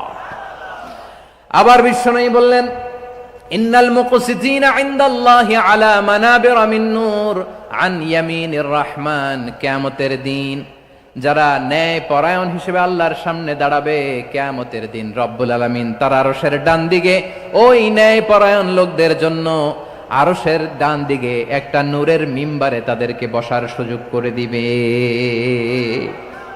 আল্লাহর আরশের ডান দিকে ন্যায়পরায়ণ লোকদের জন্য আল্লাহ তাআলা নূরের মিম্বার বানাবে। 4টেখানে কথা মনে করেছেন? আল আদাল, জাস্টিস। ইন্নাল্লাহা ইয়া'মুরু বিল আদল। আল্লাহ তাআলা এই আদালতের নির্দেশনা দেয়। সুবিচার, সুশাসন। প্রিয় ভাইয়েরা, এটা আমরা বাংলাদেশে চাই কি চাই না? এই যে অরাজকতা, এই যে অন্যায়, এই যে জুলুম, এই যে ইনকনসিস্টেন্সি, সমাজের অসঙ্গতি, এর প্রধান কারণ জাস্টিস নাই, সুবিচার নাই, সুশাসন নাই। শেষবারের মতো আওয়াজ করে বলেন তো, আমরা বাংলাদেশে আদল চাই কি চাই না? তাহলে প্রথম নির্দেশনা শেষ, আল্লাহ তাআলা তোমাদেরকে আদলের আদেশ দেন। এরপরে আল্লাহ বললেন, আমি তোমাদেরকে ইহসানের আদেশ দেই। ইন্নাল্লাহা ইয়া'মুরু বিল আদলি ওয়াল ইহসান। আমি তোমাদেরকে যেমনি আদলের নির্দেশনা দেই, তেমনি ভাবে তোমাদেরকে ইহসানের নির্দেশনা দেই। ইহসান, আওয়াজ করে সবাই বলেন তো ইহসান। সবাই বলেননি, সবাই বললে এতটুকু আওয়াজ হবে আমি বিশ্বাস করি না। আওয়াজ করে বলুন আল ইহসান। ইহসান মানে কারো প্রতি সফট হার্টেড হওয়া, মহানুভব হওয়া, অনুগ্রহ পরায়ণ হওয়া, অনুগ্রহশীল হওয়া, একে অপরের প্রতি দয়াদ্র হওয়া। একে অপরের প্রতি দয়াদ্র, অনুগ্রহশীল হওয়া ছাড়া মানবিক সমাজ কশিনকালেও গঠন করা সম্ভব না। প্রিয় ভাইয়েরা, সুন্দর আচরণ দিয়ে, ইহসান দিয়ে যা জয় করা যায়, নরম আচরণ দিয়ে যেটা অর্জন করা যায়, কঠোরতা দিয়ে সেটা পারা যায় না। বিষ্ণু ঈসা ইসলাম ইহসান দিয়ে, কোমল আচরণ দিয়ে, তার অনুগ্রহ দিয়ে তিনি অনেক কাফিরের হৃদয়কে জয় করে ফেলেছেন। সাইয়েদনা সুমামা ইবনে উসাল রাদিয়াল্লাহু তাআলা আনহুর কথা মনে পড়ে যায়। তিনি ছিলেন ইয়ামামার বাদশা। মদিনাতে বিশ্বনবীকে হত্যা করার নিয়তে এসেছিলেন। গোপনে গোপনে বিশ্বনবীকে হত্যা করে আবার ইয়ামামাতে তিনি ফিরে যাবেন। কিন্তু কি অবাক করা কাণ্ড, হত্যা করতে পারে নাই, সাহাবাদের হাতে তিনি ধরা পড়ে গেলেন। সাইয়েদনা সুমামা ইবনে উসাল রাদিয়াল্লাহু তাআলা আনহু হত্যার নিয়তে আসলেন, কিন্তু হত্যা করতে পারলেন না। সাহাবারা ওনাকে ধরে ফেললেন, ধরে মসজিদে নববীর পিলারের মধ্যে বেঁধে রাখলেন। সুমামা ইবনে উসাল, সিরাত থেকে শুনেন, সিরাত থেকে শোনাচ্ছি। রাদিয়াল্লাহু তাআলা আনহু ইয়ামামার অধিপতি ছিলেন। ইয়ামামা বিশ্বনবীকে হত্যার জন্য আসছেন, ধরা পড়ে গেছেন, এখন মসজিদে নববীতে বেঁধে রাখছে, তার মানে বন্দী। এখন স্ট্যাটাস কি? বন্দী, ক্যাপটিভ। বিষ্ণু ঈসা ইসলাম সাহাবাদেরকে বললেন, তার খোঁজ খবর নিও, সুমামা ইবনে উসালের খোঁজ খবর নিও। সাহাবারা বলেন, ইয়া রাসূলুল্লাহ, আপনাকে হত্যা করতে এসেছে, তার তো কঠিন ক্যাপিটাল পানিশমেন্ট হওয়া দরকার, কঠিন শাস্তি হওয়া দরকার। বিশ্বনবী বললেন, না, আমি যেটা জানি তোমরা সেটা জানো না, তোমরা সুমামার সাথে ভালো আচরণ করো। বিশ্বনবী সুমামার কাছে গেলেন। প্রথম দিন যে তিনি কালেমার দাওয়াত দিলেন, ইমানের দাওয়াত দিলেন, ইসলামের দাওয়াত দিলেন, রিসালাতের দাওয়াত দিলেন, আখিরাতের দাওয়াত দিলেন। পরের দিন যে বিশ্বনবী সালাতের দাওয়াত দিলেন, যাকাতের দাওয়াত দিলেন, ইসলাম কি, কিভাবে, কেমন করে পালন করতে হয় চমৎকার আর্টিকুলেট করতে শুরু করলেন। তন্ময় হয়ে সুমামা ইবনে উসাল রাদিয়াল্লাহু তাআলা আনহু বিশ্বনবীর কথাগুলো শুনতে আরম্ভ করলো। একদিন নয়, 2 দিন নয়, টানা 3 দিন বিশ্বনবী সুমামার কাছে ইসলামকে প্রেজেন্ট করেছেন, উপস্থাপন করেছেন। আওয়াজ করে বলেন, কয় দিন? 3 দিন। 3 দিন মসজিদে নববীতে বাধা। আর সাহাবীদেরকে বললেন, তার খোঁজ খবর নিও, তোমরা যে রুটি বানাও এর মধ্যে সবচেয়ে ভালো আটার রুটিটা তারে দিও, সবচেয়ে রিফাইন্ড খেজুর, যেটা পিওর খেজুর, এটা তারে দিও। আর বিশ্বনবী নিজের উট থেকে দুধ দহন করে ওনার বাড়ির এক কর্মচারীকে বলেছেন, দুধ দহন করে সুমামার জন্য নিয়ে যেও। সুবহানাল্লাহ পড়বেন না? সবাই তো অবাক, ইয়ামামা থেকে আসছে নবীকে হত্যা করতে, বিশ্বনবী দেখে তারে জামাই আদর করে, তাকে মজার মজার খাবার দিও, দুধ দিও, আদর আপ্যায়ন করো। একদিন নয়, 2 দিন নয়, টানা 3 দিন বিশ্বনবী এভাবে সুমামার কাছে যেয়ে যেয়ে ইসলামকে প্রেজেন্ট করতে আরম্ভ করলেন, ইসলামকে উপস্থাপন করতে শুরু করলেন। আর তাকে চমৎকার এন্টারটেইনমেন্ট, আপ্যায়ন দিতে আরম্ভ করলেন। টানা 3 দিন যখন ইসলামের দ্য বিউটিজ অফ ইসলাম, ইসলামের সুমহান বাণী, সৌন্দর্য তার কাছে উপস্থাপন শেষ, তাকে আপ্যায়ন শেষ, বিশ্বনবী বললেন সাহাবাদেরকে, যাও এবার সুমামার হাতের পায়ের রশি দুটো খুলে দাও। সাহাবারা বললেন, ইয়া রাসূলুল্লাহ, কি বলেন আপনি? ও তো হত্যাকারী, সুযোগ পায় নাই, আপনারে মারতে পারে নাই, ছেড়ে দিলে আবার ও আপনার উপর তলোয়ার নিয়ে ঝাঁপিয়ে পড়বে। নবী, এই সিদ্ধান্ত আপনি নিতে যাবেন না। বিশ্বনবী বললেন, যেটা বলেছি সেটা করো, সুমামার রশিগুলো ছেড়ে দাও। সুমামার হাতে পায়ের রশিগুলো যে তোমরা খুলে দাও। সাহাবারা তর্ক জুড়ে দিলেন, লা ইয়া রাসূলুল্লাহ, এমনটা করবেন না, তো ভয়ঙ্কর ভয়ঙ্কর খুনি, কি জানি কি হয়ে যায়। বিশ্বনবী বললেন, না, তার হাতে পায়ের রশিগুলো খুলে দাও। সাহাবারা বিশ্বনবীর কথা মতো তার হাতে পায়ের রশিগুলো খুলে দিল। সুমামা মুহূর্তের মধ্যে মসজিদে নববী থেকে বের হয়ে ইয়ামামায় ফিরে না যে মসজিদে নববীর পাশে একটা খেজুর বাগান ছিল, সেখানে চলে গেলেন। সেখানে একটা ছোট্ট কুয়া ছিল, কুয়ার পানি দিয়ে তিনি গোসল করলেন। সুবহানাল্লাহ পড়েন। কুয়ার পানি দিয়ে গোসল করে মসজিদে নববীর সামনে এসে বিশ্বনবী এবং সাহাবাদের সামনে দাঁড়িয়ে সাব্বাবা উঁচু করে বললেন, আশহাদু আল্লা ইলাহা ইল্লাল্লাহ ওয়া আশহাদু আন্না মুহাম্মাদান আবদুহু ওয়া রাসূলুহু। আল্লাহু আকবার। আমি সাক্ষ্য দিচ্ছি আল্লাহ ছাড়া কোনো ইলাহ নাই, আর মুহাম্মদ আল্লাহ তাআলার প্রেরিত বান্দা এবং রাসূল। প্রিয় ভাইয়েরা, ইহসান দিয়ে যা জয় করা যায়, কঠোরতা দিয়ে সেটা কঠিনকালেও জয় করা যায় না। আওয়াজ করে বলেন ঠিক কি না? এবার সুমামা দাঁড়িয়ে বলে, ওগো নবী, আমি তো কালিমা পড়ে মুসলমান হয়ে গেলাম, এবার শোনেন, এই মুহূর্তের আগে আপনার চেহারার চাইতে নিকৃষ্ট কোনো চেহারা আমার কাছে ছিল না, কিন্তু শাহাদা পাঠ করার পরে আপনার চেহারার চাইতে উত্তম শ্রেষ্ঠ কোনো চেহারা আমার কাছে আর নাই। ও নবী, আজকের দিনের আগে ইসলাম ধর্মের চেয়ে নিকৃষ্ট অপছন্দনীয় কোনো ধর্ম আমার কাছে ছিল না, কিন্তু এই মুহূর্ত থেকে ইসলামের চেয়ে সেরা শ্রেষ্ঠ পছন্দনীয় কোনো ধর্ম আমার কাছে নাই। নবী গো, আজকের দিনের আগে মদিনার চাইতে অপছন্দনীয় নিকৃষ্ট কোনো শহর আমার কাছে ছিল না, কিন্তু এই মুহূর্তের পর থেকে মদিনার চাইতে কোনো শ্রেষ্ঠ শহর আমার জানা নাই। সে ছিল গমের বড় ডিলার, গম বেচতো। কি বেচতো? তার গম কিনে মক্কার লোকেরা রুটি খাইতো। সে ঘোষণা দিল, আজকে থেকে মক্কাবাসীদের জন্য সব গম আমি হারাম করে দিলাম, মক্কাবাসী এখন না খেয়ে মরে। সুবহানাল্লাহ পড়বেন না? মক্কাবাসী বিশ্বনবীর কাছে আসলেন, এসে বললেন, মুহাম্মদ, আমরা তো তোমার ভাই, তোমার চাচা, তোমার ভাতিজা, তোমার আত্মীয়, তুমি সুমামারে বলো সে যেন আবার গমের সাপ্লাই মক্কার জন্য অনুমতি দিয়ে দেয়। বিশ্বনবীর অনুমতি ক্রমে সুমামা আবার মক্কাতে গম পাঠাতে শুরু করলো। পড়েন সুবহানাল্লাহ। ইহসান, ইহসান দিয়ে আপনি যেটা জয় করতে পারবেন, you can win the heart of your enemies. ইহসান দিয়ে আপনি আপনার শত্রুর হৃদয়কে জয় করতে পারবেন। আওয়াজ করে বলেন ঠিক কি না? এজন্য আল্লাহ বললেন, ওয়া আনফিকু ফি সাবিলিল্লাহি ওয়া লা তুলকু বিআইদিকুম ইলাত তাহলুকা ওয়া আহসিনু ইন্নাল্লাহা ইউহিব্বুল মুহসিনিন।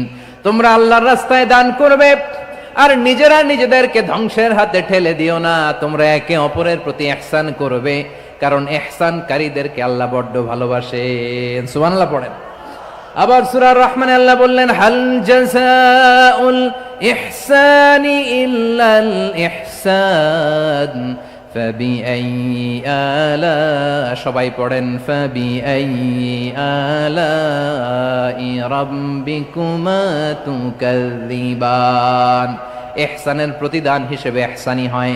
বিশ্বনবী সুমামার প্রতি যেমন ইহসান করেছেন, সুমামাও ঠিক তেমন ইহসান ফিরিয়ে দিয়েছে। ঠিক কিনা বলেন? তাহলে এক নম্বরে হচ্ছে আদ, ন্যায় বিচার। দুই নম্বরে সবাই বলেন ইহসান, সদাচরণ। ইহসান দুই ধরনের প্রিয় ভাইরা, ইহসান ফিল ইবাদা, ইহসান ফিল মুআমালা। ইহসান ফিল ইবাদা হচ্ছে একাগ্র অনুভবে ইবাদতে ডুব দেওয়া, এর নাম ইবাদতের ইহসান। সুবহানাল্লাহ পড়ে।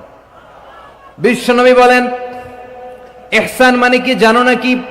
হাদিসে জিবরিলে সাইয়েদনা জিবরিল আলাইহিস সালাম বিশ্বনবীকে বললেন, আখবিরনি আনিল ইহসান। নবী আমাদেরকে বলেন ইহসান মানে কি? বিশ্বনবী বললেন, আনতা আবুদাল্লাহা কাআন্নাকা তারাহু ফাইন লাম তাকুন তারাহু ফাইন্নাহু ইয়ারাক। ইহসান মানে হলো এমন ভাবে তুমি আল্লাহর সামনে নিজেকে উজাড় করে ইবাদত করবে, তুমি ভাববে তুমি আল্লাহকে দেখতে পাচ্ছ। আর এটা যদি ভাবা তোমার জন্য কঠিন হয়ে যায়, অন্তত এতটুকু তুমি ভাববা যে আল্লাহ তোমাকে দেখতে পাচ্ছেন। ঠিক কিনা বলেন? ও আমার বীর চট্টলার ভাইয়েরা, কেউ যেটা দেখে না সেটা দেখে কে? এই বিশ্বাস হৃদয়ের মধ্যে আছে? নামাজে যখন দাঁড়ান এই ফিলিংসটা আনা যাবে? হ্যাঁ, এশার সালাত তো এখনো হয় নাই না? আলোচনা শেষে এশার সালাত এখানে অনুষ্ঠিত হবে, তাই না? আচ্ছা বলুন তো, আমরা এশার সালাত পর্যন্ত বেঁচে থাকবো এই গ্যারান্টি আছে কার কার? হাত তোলেন। কয়েকজন হাত তুলছে পেছনে, না বুঝে তুলে ফেলছে। এশা পর্যন্ত যে আমরা হায়াত পাবো কোনো গ্যারান্টি আছে? সবাই আওয়াজ করে বলেন, গ্যারান্টি আছে? গ্যারান্টি নাই। এই জন্য বিষ্ণু ইসলাম বলেছে, এমন ভাবে নামাজে দাঁড়াও, ইবাদত করো, মনে করো হতে পারে এটাই আমার জীবনের শেষ নামাজ। পারফর্ম দ্য সালাহ as if this is your last and final prayer. এমন ভাবে সালাতে দাঁড়াও, ভাবো হতে পারে এটাই তোমার জীবনের শেষ নামাজ।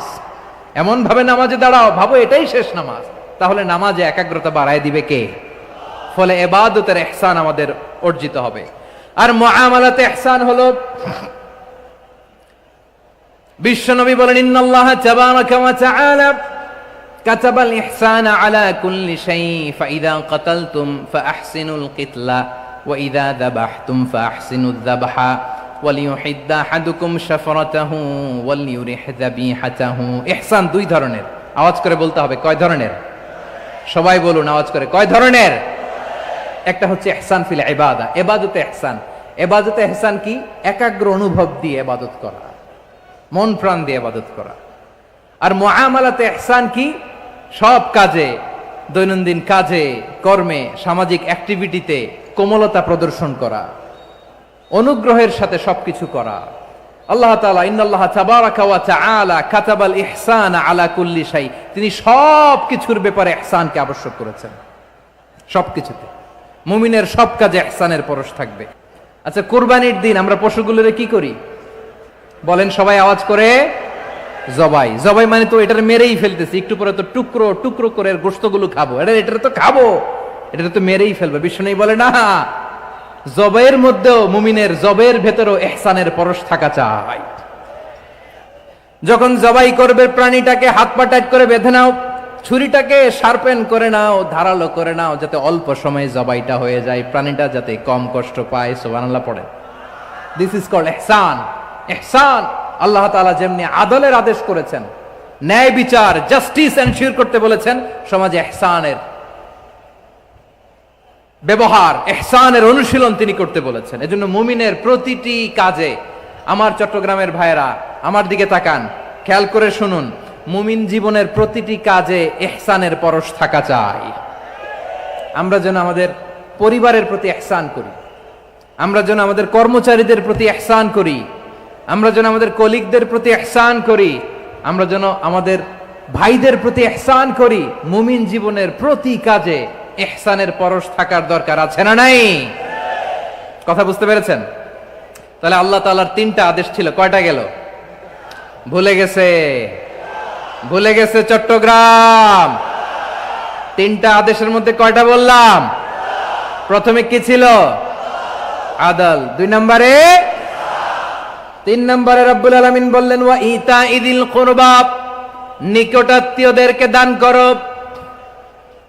নিকট আত্মীয়দেরকে দাও, যারা তোমাদের ব্লাড কানেকশনের আত্মীয় তাদেরকে তোমরা দাও। এখানে জেনারেলি বললেন দাও, কি দিব সেটা তিনি এখানে বলেন নাই, সেটা তিনি সূরাতুল ইসরার মধ্যে বলেছেন। আল্লাহ বলেন ওয়া আতিযাল কুরবা হাক্কাহ, নিকট আত্মীয়দেরকে তাদের অধিকার, তাদের প্রাপ্য তোমরা বুঝিয়ে দাও। দেখেন, একটা শান্তির সমাজ, একটা সমৃদ্ধ সমাজ, একটা মানবিক সমাজ গঠনের জন্য আল্লাহ তাআলা বেশি না, মাত্র 3টা অর্ডার, 3টা ভার্ডিক্ট তিনি জারি করেছেন। 1 নাম্বার সুশাসন, ন্যায় বিচার। 2 নাম্বার ইহসান। 3 নাম্বার নিকটাত্মীয়, যারা কাছের, তোমার ভেরি ক্লোজ রিলেশনশিপে আছে, তাদেরকে দাও। দাও, দিলে বাড়িয়ে দেয় কে? অনেকে দিতে চায় না, কৃপণতা করে। দিলে বাড়ায় দেয় কে? ও মিয়া, মদিনার মধ্যে সবচাইতে গরিব সাহাবী ছিল বেলাল রাদিয়াল্লাহু তাআলা আনহু। ওনার এন্টায়ার অ্যাসেট, সম্পদের পরিমাণ কতদূর জানেন? একটা লুঙ্গি। বেলাল রাদিয়াল্লাহু তাআলা আনহু, ওনার টোটাল ওয়েলথের এস্টিমেশন হচ্ছে মাত্র একটা লুঙ্গি। একটা লুঙ্গি, টোটাল ওয়েলথ এস্টিমেশন, টোটাল সম্পদের পরিমাণ বেলাল রাদিয়াল্লাহু তাআলা আনহুর কি ছিল? কথা বোঝে নাই বোধহয়, কি ছিল? ওই বেলাল রাদিয়াল্লাহু তাআলা আনহুকে বিষ্ণু ইসলাম বলেছেন আনফিক ইয়া বেলাল, ও বেলাল তুমিও দাও। ওয়ালা তাখশা মিন যিল আরশি ইখলালা, আরশের অধিপতির তো কোনো ঘাটতি নাই, তুমি দিলে ওই আল্লাহ তোমারে বাড়ায় দিবে। এজন্য আমার প্রিয় ভাইয়েরা, দিলে কমে না, দিলে বাড়ে। অনেকে ধরে রাখে, নতুন কিছু নিতে পারে না, হাত দিয়ে যেটা ধরে রেখেছেন এটা দিয়ে দেন, বড় একটা ধরার সুযোগ পাবেন। জোরে বলেন ঠিক কিনা? ধরেন 5 কেজি ওজনের একটা ধরে রাখছেন, এখন 10, এটা না ছাড়লে 10 কেজি ধরতে পারবেন আপনি? আচ্ছা, 10 কেজির জিনিস একটা আছে হাতে, ওইটা যদি ছেড়ে দেন তাইলেই না 15 কেজি ধরতে পারবেন? কথা বলেন ঠিক কিনা? তাহলে দিলে বাড়িয়ে দেয় কে?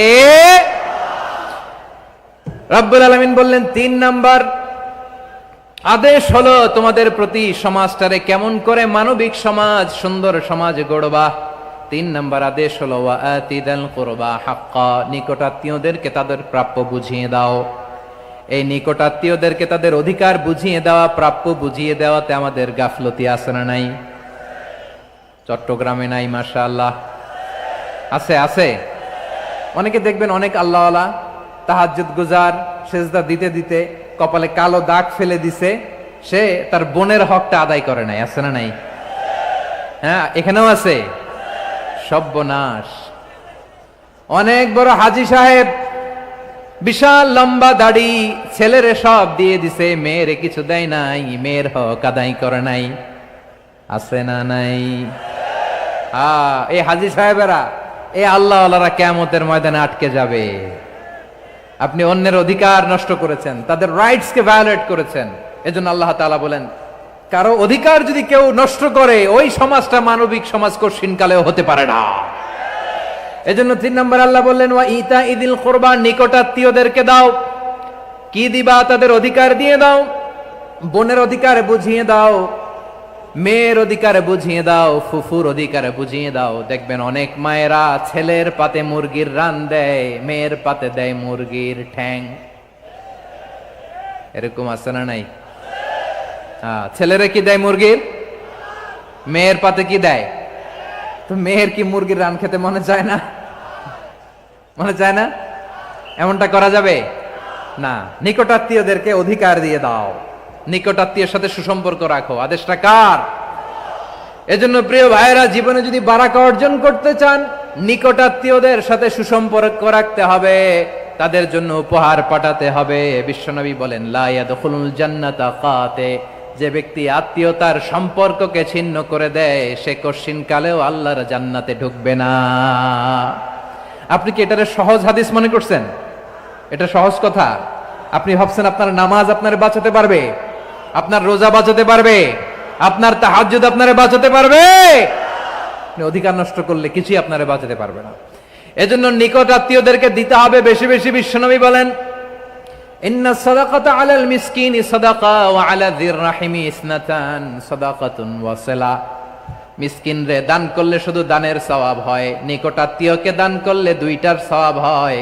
সাদাকার সওয়াব হয়, আবার আত্মীয়তার বন্ধন অটুট রাখার সওয়াব হয়ে যায়। আবার বিশ্বনবী বললেন মান সাররাহু আইয়ুবসাতা লাহু ফি রিজকিহি ওয়া ইউনসা লাহু ফি আসারিহি ফালইয়াসিল রাহিমা। যে ব্যক্তি তার রিজিকের প্রশস্ততা চায় আর হায়াতে বরকত চায়, সে যেন তার আত্মীয়ের সাথে সুসম্পর্ক রাখে। আমার প্রিয় চট্টলার ভাইয়েরা, আমাদের রিজিক বাড়ুক, এটা আমরা চাই কি চাই না? সবাই চান? হ্যাঁ, আমাদের রিজিকে প্রশস্ততা আসুক, চাই কি চাই না?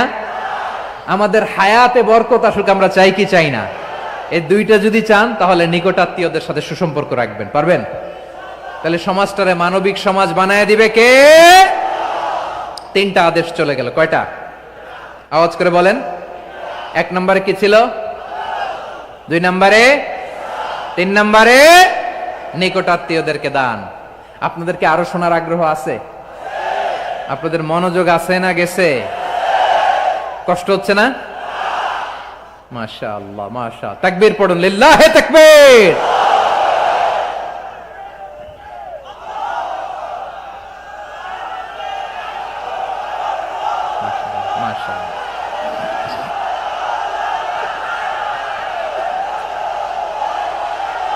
আমার প্রিয় ভাইয়েরা, আল্লাহ তাআলা 3টা জিনিসের যেমনি আদেশ করেছেন, অনুরূপভাবে 3টা বিষয় তিনি বারণ করেছেন। নিষেধ করেছেন, ওগুলোর কাছেও যাওয়া যাবে। শুনবেন শুনবেন, রাব্বুল আলামিন বলেন ওয়ায়ানহা আনিল ফাহশাই ওয়াল মুনকারি ওয়াল বাগি। আমি যেমনি তিনটি বিষয়ে আদেশ করলাম, অনুরূপভাবে তিনটি বিষয়ে বারণ করলাম, নিষেধ করলাম। আমার 1 নাম্বার নিষেধাজ্ঞা হলো অশ্লীলতার প্রতি। ফাহশা, ওয়ায়ানহা আনিল ফাহশা, আল্লাহ তাআলা অশ্লীলতাকে নিষেধ করেছেন। কোন জিনিসকে? সবাই বলুন, কোন জিনিসকে? যত ধরনের, যত টাইপের, যত ক্যাটাগরির অশ্লীলতা হতে পারে, সব অশ্লীলতাকে হারাম করেছেন কে? ফাহশা মানে কি? কথায়, কাজে, আচরণে, কমেন্ট, ফেসবুকের কমেন্টসে যত ধরনের নোংরামো আছে, যত ধরনের অশ্লীলতা আছে, এটাকে আরবিতে বলে ফাহশা। এটাকে কি বলে? রাব্বুল আলামিন বলেন কুল ইন্নামা হাররামা রাব্বিয়াল ফাওয়াহিশা মা যাহারা মিনহা ওয়া মা বাতান। ও নবী, আপনি বলে দেন, আমার রব প্রকাশ্য, অপ্রকাশ্য, স্পষ্ট কিংবা অস্পষ্ট, দৃশ্যমান কিংবা অদৃশ্যমান সব অশ্লীলতাকে হারাম করেছেন। সব ধরনের অশ্লীলতা হারাম, সব ধরনের। আল্লাহ তাআলা আমাদেরকে অশ্লীলতা থেকে বাঁচান, অশ্লীলতা থেকে তিনি আমাদেরকে হেফাজত করুক, পড়েন আমিন। এবার বলেন, আমাদের সমাজে অশ্লীলতা আছে না নাই? চট্টগ্রামে নাই? আমি কই নাই, ওনারা বলে আছে। দেখছেন, আমি সামহাও বাঁচায় দেওয়ার ট্রাই করতেছি, আমি সামহাও বাঁচায় দেওয়ার ট্রাই করতেছি, ওনারা বলে আছে। অশ্লীলতা নানা ভাবে, নানা নামে, নানা মোড়কে আমাদের সমাজে আছে না নাই? সংস্কৃতির নামে, ফ্যাশনের নামে, বিনোদনের নামে, উপন্যাসের নামে, কনসার্টের নামে অশ্লীলতা আছে না নাই? আপনি দেখেছেন কনসার্টগুলোর অবস্থা? এই যে আতিফ আসলাম যে আসছে আমাদের দেশে, তারপর কে কে আসছে, আমাদের তরুণ তরুণীরা, আমাদের যুবক যুবতীরা, আমাদের জেনজিরা, কি অবস্থা ওইখানে? হ্যাঁ, কি অবস্থা? কে বাঁচাবে ওদের? কে রক্ষা করবে ওদের ইমানের, ওদের চরিত্রের হেফাজতের গ্যারান্টি কে দিবে? কনসার্টের নামে অশ্লীলতা আছে না নাই? ছেলে মেয়ে একে অপরকে জড়ায় ধরতেছে, একে অপরকে চুমো খাচ্ছে, প্রকাশ্যে, দিবালোকে, গণমানুষের সামনে। আল্লাহ তাআলা এই অশ্লীলতা থেকে আমাদেরকে বেঁচে থাকতে বলেছেন, বেঁচে থাকতে বলেছেন। রূপালী জগতের নামে অশ্লীলতা আছে না নাই? এই টার্মটা আপনারা জানেন না? রূপালী জগৎ কি জগৎ? আসলে কি রূপালী জগৎ না অন্ধকার জগৎ? আমার বোনেরা, আপনাদেরকে যে কি বলে তারা বুঝায়, রূপালী জগৎ শুনেই আপনি ভরকে যাবেন না। রূপালী জগতে যে নারী যত বেশি উলঙ্গ, সে নাকি তত বেশি সাহসী। জানেন, বলে এটা একটা সাহসী নারী, খুব সাহসী পদক্ষেপ তার। যত বেশি শরীর থেকে কাপড় নামাতে পারবে, যত বেশি বস্ত্রহীন হয়ে নিজেকে প্রেজেন্ট করতে পারবে, সে নাকি তত বেশি সাহসী। আমার চট্টলার ভাইয়েরা, শয়তানের প্রথম এজেন্ডা ছিল বনি আদমকে বস্ত্রহীন করা। সে আদম এবং হাওয়া আলাইহিস সালামকে নিষিদ্ধ গাছের ফল খাইয়ে তাদেরকে বস্ত্রহীন করেছে। এই জামিনেও সে আমাদেরকে বস্ত্রহীন করতে চাইবে। এই রূপালী জগতের নামে তারা এটা করে। আমার প্রিয় বোনেরা, আপনি জানেন না আপনার দাম কত। ওরা আপনাদেরকে বিজ্ঞাপনের সস্তা পণ্য বানাতে চায়। ওরা আপনাদেরকে ওদের ভোগের লিপসার টুলস বানাতে চায়। ওরা আপনাদেরকে দিয়ে ওদের খায়েশ পূরণ করতে চায়। এটা আপনাদের জন্য মোটেও ডিগনিটি নয়, এটা আপনাদের জন্য সম্মান নয়। আপনার সম্মান শালীনতায়, আপনার সম্মান হেজাবে, আপনার সম্মান ভদ্রতায়, আপনার সম্মান আপনার ডিসেন্ট পোশাকে। পোশাক বলে দেয় এই নারীটা ভদ্র না অভদ্র। পোশাক বলে দেয় এই মেয়েটা কোন ঘরের মেয়ে। আওয়াজ করে বলেন ঠিক কিনা? আপনি জানেন না, আপনার এই সস্তা পণ্য বানায়, ভোগের পণ্য, বিলবোর্ডে আপনাকে উলঙ্গ করে উপস্থাপন করে। এই অশ্লীলতার সাথে ইসলামের কোনো সম্পর্ক। এজন্য আল্লাহ বলেন, আমি অশ্লীলতাকে হারাম করেছি। অশ্লীলতাকে হারাম করার প্রথম কারণ হলো এর মাধ্যমে মানবতাকে অপমানিত করা হয়। কারণ মানুষের সম্মান মানুষের পোশাকে। মানুষ যখন পোশাকহীন হয়ে যায়, বস্ত্রহীন হয়ে যায়, তার সম্মান কমে যায়, ঠিক কিনা? অশ্লীলতাকে হারাম করার প্রথম কারণ হচ্ছে মানুষ মানুষকে অপমান করে। একটা নারী, সে তো সম্মানিত, নারী যে কত সম্মানিত নারীরা এটা বুঝেই নাই। বিশ্বনবী বলেন, আর দুনিয়া কুল্লুহা মাতা ওয়া খায়রু মাতা'আদ দুনিয়া আল মারআতুস সালিহা। আমার বোনেরা, 5টা প্যান্ডেলে আপনারা এলইডিতে আমার আলোচনা শুনছেন, আমি জানি। আপনাদের এই গর্ভ যে কত দামি আপনি জানেন না।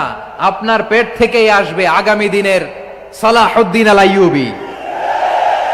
আপনার পেট থেকেই আসবে অনাগত দিনের ইমাম মাহদী আল মুনতাদর। আপনার পেট থেকেই আসবে অনাগত দিনের ফয়সাল, ওয়াসিম, মুগ্ধ, আবু সাইদের মতো বীর যোদ্ধা।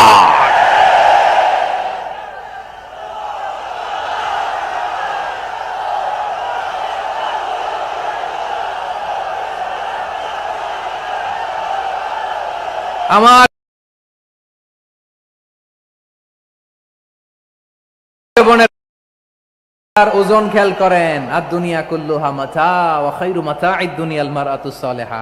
দুনিয়ার সবকিছুই অ্যাসেট, এর মধ্যে সবচেয়ে দামি অ্যাসেট নেককার নারী। আপনার গর্ভ যে কত দামি আপনি জানেন না। নিজের সময়টাকে কাজে লাগান, কোরআন পড়েন, সুন্নাহ পড়েন। আপনার অনেক দায়িত্ব ঘরে। You are the MD of your family. একটা family it's a very big institution. পরিবার একটা অনেক বড় প্রতিষ্ঠান। and you are the MD of your institution. আপনি এই পরিবারের MD, managing director of your family. এখানে আপনার কত দায়িত্ব। আপনি ছেলে মেয়েদেরকে তারবিয়া করবেন। আপনি আপনার স্বামীর জন্য ঘরটারে জান্নাতের নীর বানাবেন। আপনার জন্য জান্নাতের ডুপ্লেক্স বাড়ি ওইখানে তৈরি করে রাখবে কে? আপনি যে কত দামি আপনি জানেন না। নারীদেরকে আল্লাহ বানিয়েছেন উচ্চতর করে, নিম্নতর নয়। নারীদেরকে ছোট্ট জিনিস দিলে এটারে বড় করে দেয়। নারীদেরকে ভ্রূণ দিলে, শুক্রাণু দিলে নারী এটারে বাচ্চা হিসেবে উপহার দেয়, ঠিক কিনা? বিয়ের মাধ্যমে স্বামী যখন তার শুক্রাণু তার স্ত্রীকে উপহার দেয়, স্ত্রী রিটার্নে কি উপহার দেয়? ফুল ফর্ম বেবি, মানব সন্তান। দেখছেন, আপনি দিলেন একটুক, উনি দিছে বিশাল। আপনি যদি নারীকে বাজার এনে দেন, নারী এটাকে সুস্বাদু খাবারে রূপান্তর করে দেয়। আপনি তাকে একটা মুচকি হাসি দিয়ে দেন, সে তার কলিজা দিয়ে দেয়। কিন্তু যদি আপনি তার মনে কষ্ট দেন, সে আপনার জীবনকে জাহান্নাম বানায়া দেয়। খবর আছে, নারীর মন বুঝতে পারলে নেয়ামত, বুঝতে না পারলে কিয়ামত, ঠিক কিনা বলেন? আমার প্রিয় বোনেরা, আপনি যে কত দামি আপনি জানেন না। জানেন না আপনি কত দামি, অনেক দামি আপনি। আপনাদেরকে যেন ভোগের সস্তা পণ্য বানাতে না পারে, আপনাদেরকে সচেতন থাকতে হবে, সজাগ থাকতে হবে, কনসার্ন থাকতে হবে। শয়তানের ওই হাতছানির দিকে আর নজর দেওয়া যাবে না। তাহলে কেন আল্লাহ তাআলা এই ফাহশা, অশ্লীলতাকে হারাম করলেন? 1 নাম্বার, এতে হিউম্যান ডিগনিটি কমে। 2 নাম্বার, এতে মানুষের অধিকার নষ্ট হয়। আপনি বিয়ে করেছেন, এরে পরকিয়া করেন, ওর সাথে এরকম আছে না নাই? স্ত্রীর অধিকার নষ্ট করেছেন। আপনি বিবাহ সম্পর্কে আবদ্ধ হয়েছেন, তার সাথে আপনি পরকিয়া করেন ওই ছেলের সাথে, আপনি আপনার হাজবেন্ডের সাথে বিট্রে করেছেন। এজন্য আল্লাহ অশ্লীলতাকে হারাম করেছে। অশ্লীলতাকে হারাম করার আরেকটা কারণ হচ্ছে আল্লাহ তাআলা এই হিউম্যান জেনারেশনকে এটাকে প্রিজার্ভ করতে চায়। হিফজুন নাসল, এটা মাকাসিদুশ শরিয়ার অনেক গুরুত্বপূর্ণ একটা মাকাসিদ, অনেক গুরুত্বপূর্ণ। আপনার নাসল, আপনার জেনারেশনকে সংরক্ষণ করা। এই যে আসতেছে ফেব্রুয়ারি, কত ফেব্রুয়ারি জানো? এটা কি বিশ্ব ভালোবাসা দিবস? হ্যাঁ, কি দিবস? এই বিশ্ব ভালোবাসা দিবসের সাথে মুসলমানদের কোনো সম্পর্ক নাই। আমার প্রিয় ভাইরা, এই যে আপনি অবৈধ সম্পর্কে জড়ালেন, কেন আল্লাহ অশ্লীলতাকে হারাম করেছে দেখেন। বলতেছিলাম যে এটা আপনার নাসল, আপনার জেনারেশন, আপনার লিনিয়েজ, আপনার বংশকে প্রিজার্ভ করা। কে কার বাবা, কে কার মা, বাবা মা জানা, প্রজন্মকে প্রিজার্ভ করা, এটা ইসলাম ওয়াজিব করে দিয়েছে। এই যে অবৈধ সম্পর্কের কারণে, বিশ্ব বেহায়া দিবসের কারণে, এগুলোর আউটকাম, আউটপুট হিসেবে মাঝে মাঝে ঢাকা মেডিকেলের ডাস্টবিনে নবজাতকের বাচ্চার কান্নার আওয়াজ শুনতে পাওয়া যায়। চট্টগ্রাম মেডিকেলের ডাস্টবিনে নবজাতকের কান্না শুনতে পাওয়া যায়। বীর চট্টলার মুসলমানেরা বুঝতে পারলে আওয়াজ করে বলেন, এই যে চট্টগ্রাম মেডিকেলে যে নবজাতকটা পাওয়া গেল, ওর বাবাকে আমাকে বলেন, ওর বাবাকে, ওর মাকে, ও কোন ফ্যামিলির সন্তান কেউ জানে? আপনি হিউম্যান ডিগনিটিকে অপমান করেছেন না? আপনি তার ভবিষ্যৎকে অন্ধকার করেছেন না? আপনি তার লিনিয়েজকে প্রশ্নবিদ্ধ করে দিয়েছেন না? এই জন্য আল্লাহ তাআলা অশ্লীলতাকে আমাদের জন্য হারাম করে দিয়েছেন। পড়েন সুবহানাল্লাহ। এই জন্য রব্বুল আলামিন বলেন, কুল ইন্নামা হারামা রাব্বিয়াল ফাওয়াহিশা মা যাহারা মিনহা ওয়া মা বাতান। প্রকাশ্য অপ্রকাশ্য সব অশ্লীলতাকে হারাম ঘোষণা করে দিয়েছে কে? আবার দুনিয়ার বুকে যারা অশ্লীলতার প্রসার করে তাদের জন্য শাস্তি মজুদ রেখেছে কে?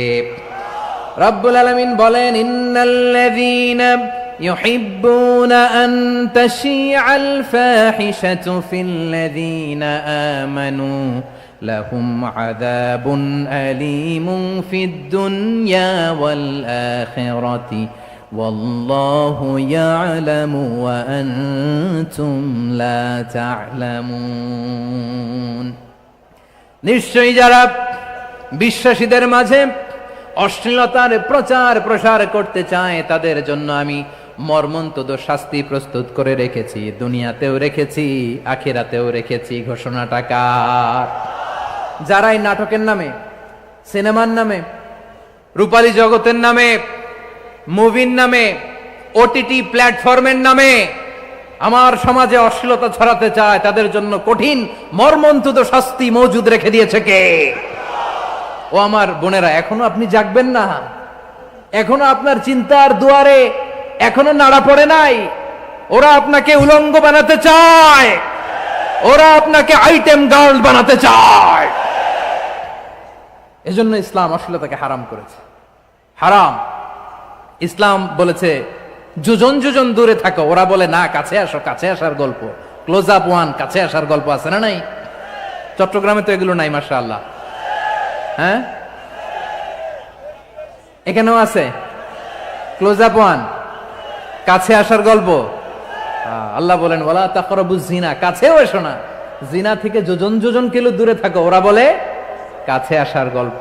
আমার বীর চট্টলার ভাইয়েরা, কাছে আসতে হলে আমরা কোরআনের কাছে আসব, কাছে আসতে হলে নবীর কাছে আসব, কাছে আসার গল্প হবে আমার রবের কাছে আসার গল্প। চিল্লায় বলো ঠিক কিনা?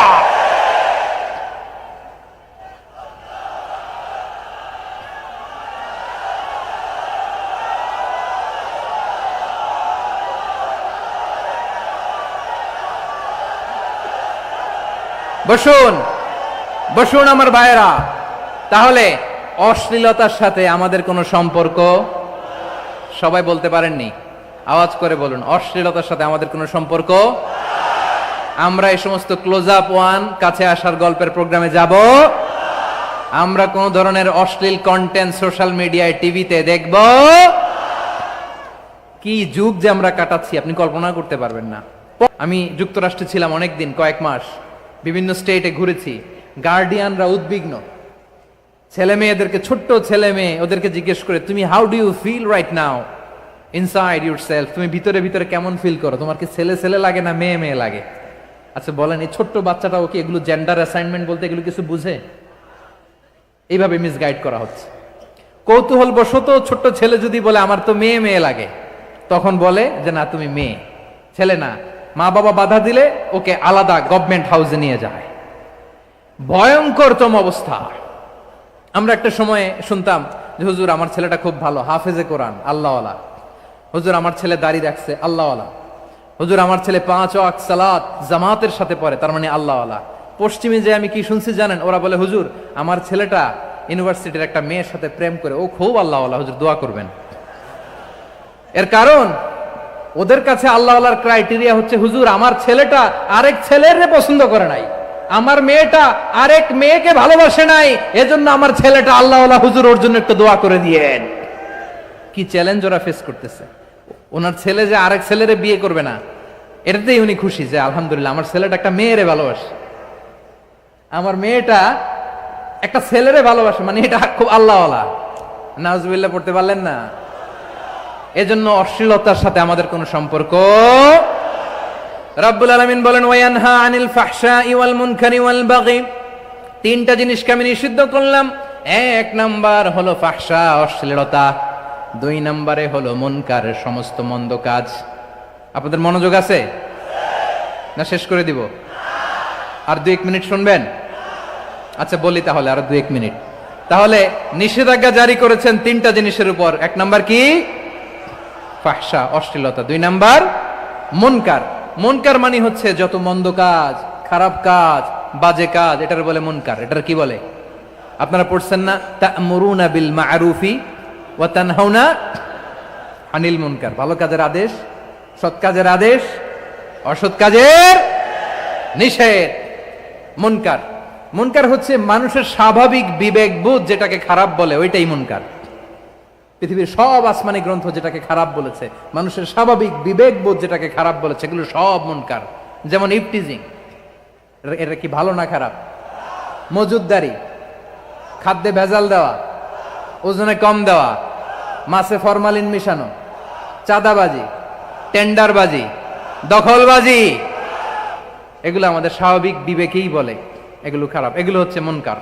আল্লাহ তাআলা এই মুনকার থেকে আমাদেরকে বেঁচে থাকতে বলেন, আর শয়তান এই মুনকারের প্রতি আমাদেরকে উদ্বুদ্ধ করে। আল্লাহ তাআলা বললেন, ইয়া আইয়ুহাল্লাযীনা আমানু লা তাত্তাবিউ খুতুওয়াতিশ শাইতান ফাইন ওয়া মান ইয়াত্তাবি' খুতুওয়াতিশ শাইতানি ফাইন্নাহু ইয়া'মুরু বিল ফাহশাই ওয়াল মুনকার। আল্লাহ বললেন, ও আমার গোলামেরা শোনো শোনো, ও আমার বিশ্বাসী বান্দারা খবরদার, তোমরা কশিনকালেও শয়তানের পদাঙ্ক অনুসরণ করবে না, কারণ শয়তান তোমাদেরকে অশ্লীলতা এবং মন্দ কাজের দিকে উদ্বুদ্ধ করে। আমাদের কাজ হচ্ছে শয়তান আমাদেরকে যেদিকে নিতে চায় আমরা তার উল্টা দিকে যাব, ঠিক কিনা বলে? শয়তান এই মন্দ কাজকে আমাদের কাছে বিউটিফাই করে, চাকচিক্যময় করে আমাদের সামনে উপস্থাপন করে। এজন্য আল্লাহ বলেন মুনকারকে থামাতে হবে, মুনকার প্রতিরোধ করতে হবে। মুনকার প্রতিরোধের দায়িত্ব শুধু আমাদের নাকি?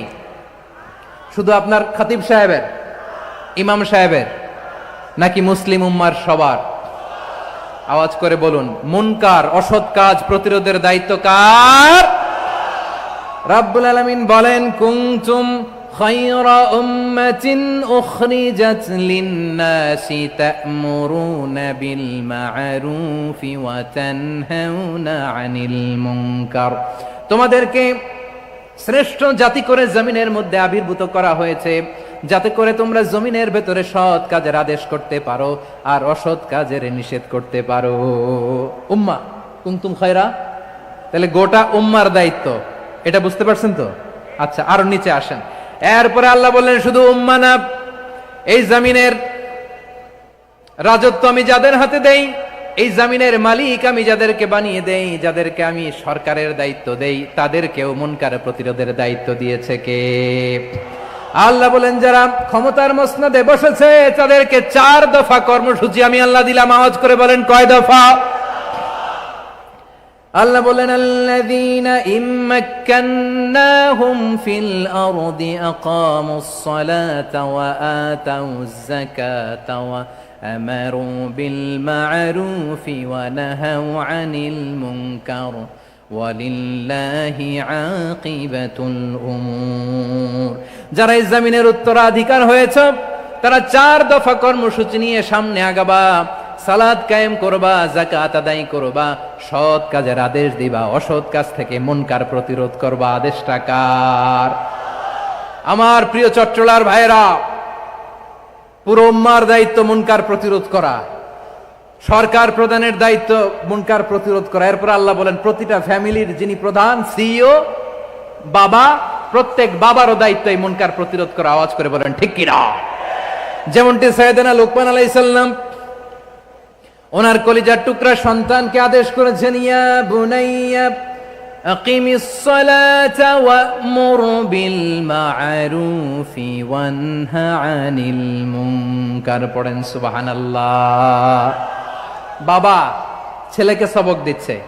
কে সবক দিচ্ছে? কাকে?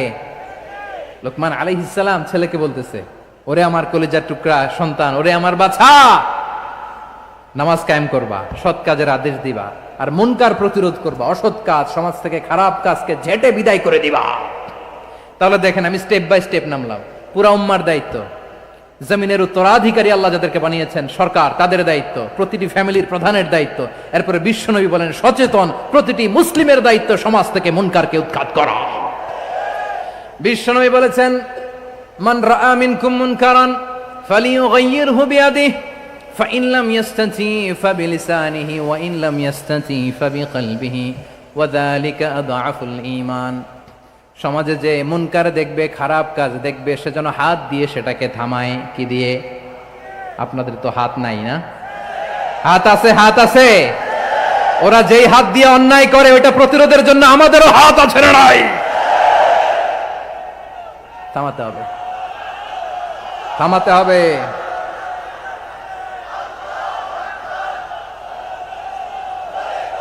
বসুন আমার প্রিয় ভাইয়েরা, ওরা ওদের যেই হাত দিয়ে টেন্ডারবাজি করে, চাঁদাবাজি করে, ইফটিজিং করে, দখলবাজি করে, যেই হাত দিয়ে, ওই মুনকার থামায় দেওয়ার জন্য আল্লাহর দেয়া আমাদেরও দুটি হাত আছে না নাই? আমাদেরও হাত আছে। থামাইতে হবে, থামাইতে হবে, হিম্মত করতে হবে। আমার প্রিয় ভাইয়েরা, না থামালে আমরাই ডুববো শেষমেশ। আমাদের বাঁচার জন্য হলেও থামাইতে হবে। রব্বুল আলামিন বলেন ওয়াত্তাকু ফিতনাতাল লা তুসিবান্নাল্লাযীনা যালামু মিনকুম খাসসা। ও আমার গোলামেরা, ওই আযাবকে ভয় করো যে আযাব যখন আমি জমিনের বুকে পাঠাই শুধু জালেমদেরকেই মারি না, আলেমদেরকেও মারি। আযাব যখন আসে তখন শুধু জালিমই মরে না, আলেমও মরে। জানেন মুসা আলাইহিস সালামের পায়ে একবার একটা লাল পোকা কামড় দিয়েছে, লাল পিঁপড়া। লাল পিঁপড়া কামড় দিলে খুব আরাম লাগে না?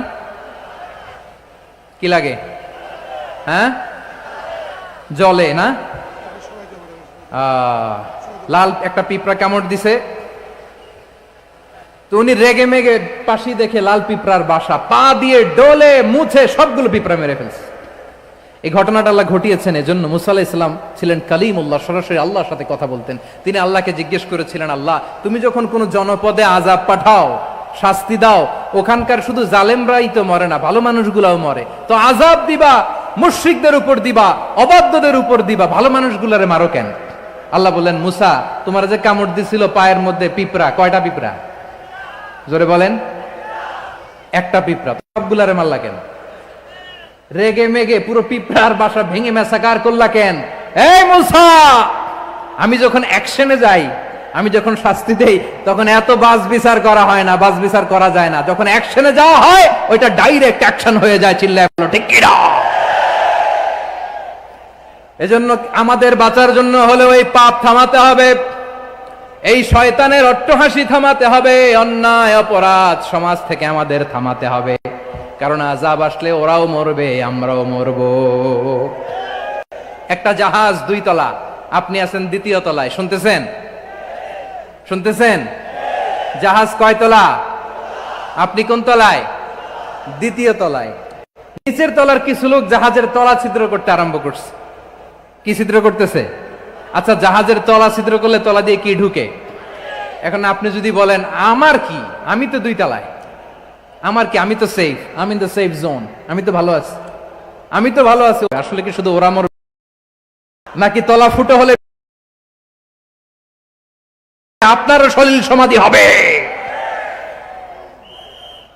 তলা দিয়ে যখন পানি ঢুকবে, জাহাজ ডুবলে আপনিও মরবেন। এজন্য নিজে মরার আগে ওই পাগলগুলোর নিচতলায় যে থামাতে হবে। চিল্লায় বলেন ঠিক কি না? এজন্য আল্লাহ বললেন মুনকার প্রতিরোধের দায়িত্ব সমাজের টপ টু বটম সবার। পুরো উম্মার দায়িত্ব, সরকার প্রধানের দায়িত্ব, প্রতিটি ফ্যামিলির প্রধান বাবার দায়িত্ব, বিশ্বনবী বললেন প্রতিটি সচেতন মুসলিমের দায়িত্ব। এজন্য মুনকার প্রতিরোধ করার দরকার আছে না নাই? সমাজে এই যে ইফটিজিং হয়, আপনার বোনের বয়সী একটা মেয়েকে কিছু বকাটে টিটকারি করে, এই বলে সেই বলে, নোংরা কথা বলে, রাস্তায় দেখেও আপনি পাশ দিয়ে না দেখার মতো চলে যান কেন? আপনি দাঁড়ান না কেন? আপনি দাঁড়ালেই তো থেমে যাবে, কারণ সত্যের যে শক্তি তার সামনে মিথ্যা মুখ থুবড়ে পড়ে। আপনার সামনে ও কিছুই না, নাথিং। আপনি দাঁড়ান, ওকে প্রশ্ন করেন যে আমার বোনকে তুমি ডিস্টার্ব করো কেন? আপনাকে দেখে আরো 5 জন দাঁড়াবে, 5 জনকে দেখে আরো 10 জন দাঁড়াবে। আমাদের নীরবতা আর আমাদের নিশ্চুপ থাকাই জালিমদেরকে আরো শক্তিশালী জালিম বানিয়েছে। এজন্য মুনকার প্রতিরোধের দায়িত্ব আমাদের সবার। টেন্ডারবাজি, চাঁদাবাজি, দুর্নীতি, অপরাধ, দখলদারিত্ব, মজুদদারি, এগুলো সব কিছু একসাথে প্রতিরোধ করতে হবে, ঠিক কিনা বলেন? একটা মানবিক সমাজ যদি চাই, প্রতিরোধ করতে হবে। প্রিয় ভাইয়েরা, আল্লাহর শপথ নিয়ে বলি, এই নাসিহাত গুলো সবার জন্য, সব দলের জন্য, সব মতের মানুষের জন্য। আমরা কোনো দলের প্রতি মানুষকে ডাকি না, আমরা ডাকি ইসলামের দিকে। সব দলের, সব মতের, সব মানুষদেরকে আমরা আহ্বান জানাই, আসুন আমরা একটা সুন্দর সমাজ বিনির্মাণ করি। এই যে নতুন বাংলাদেশের এক সুযোগ এসেছে, আর জীবনে হয়তো আসবে না, সামনের 100 বছরে এই সময় আসবে না। আসুন দেশটাকে আমরা সাজাই, আসুন আমরা দুর্নীতি বন্ধ করি, আসুন আমরা চাঁদাবাজি বন্ধ করি, আসুন আমরা দখলদারিত্ব বন্ধ করি, আসুন আমরা এক দল আরেক দলকে নিশ্চিহ্ন করার যে রাজনীতি, এটা বন্ধ করি। সব দলের প্রতি আমার আহ্বান। আমি কিছুদিন আগে একটা নিউজ দেখলাম, ওই যে লন্ডনে বসে জনাব তারেক রহমান সাহেবকে আমি ধন্যবাদ দিতে চাই। উনি সংবাদ শোনা মাত্রই ওনার দলের অনেক চাঁদাবাজকে উনি বহিষ্কার করেছেন। I do appreciate. প্রতিটি দলের এরকম ইনিশিয়েটিভ নেওয়ার দরকার আছে না নাই? যে কোনো দলে এই প্র্যাকটিসটা থাকার দরকার আছে না নাই? চাঁদাবাজদের সাথে আপনারা নিজেদেরকে মুক্ত ঘোষণা করবেন যে এরা আমার দলের কর্মী হতে পারে না। আমরা চাঁদাবাজ মুক্ত বাংলাদেশ চাই, জুলুম মুক্ত বাংলাদেশ চাই, ফ্যাসিজম মুক্ত বাংলাদেশ চাই, গুণ খুন খারাপি মুক্ত বাংলাদেশ চাই। আমরা নতুন ভোরের বাংলাদেশ চাই। ওই বাংলাদেশ পাওয়ার জন্য মুনকার প্রতিরোধে, অন্যায় প্রতিরোধে যদি বাঘের বাচ্চার মতো, আবু সাইদের মতো 2 হাত উঁচু করে বুককে টান টান করে প্রসারিত করে দাঁড়াতে হয়, রাজি আছে মুসলমান? কারা কারা রাজি? আল্লাহকে হাত দেখিয়ে প্রতিজ্ঞা করো।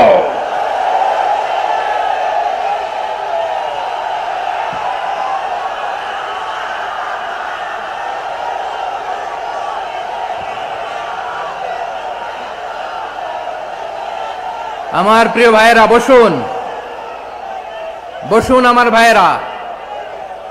রাব্বুল আলামিন বলেন, ওয়ায়ানহা আনিল ফাহশাই ওয়াল মুনকারি ওয়াল বাগি ইয়াইদুকুম লাআল্লাকুম তাযাক্কারুন। বসুন।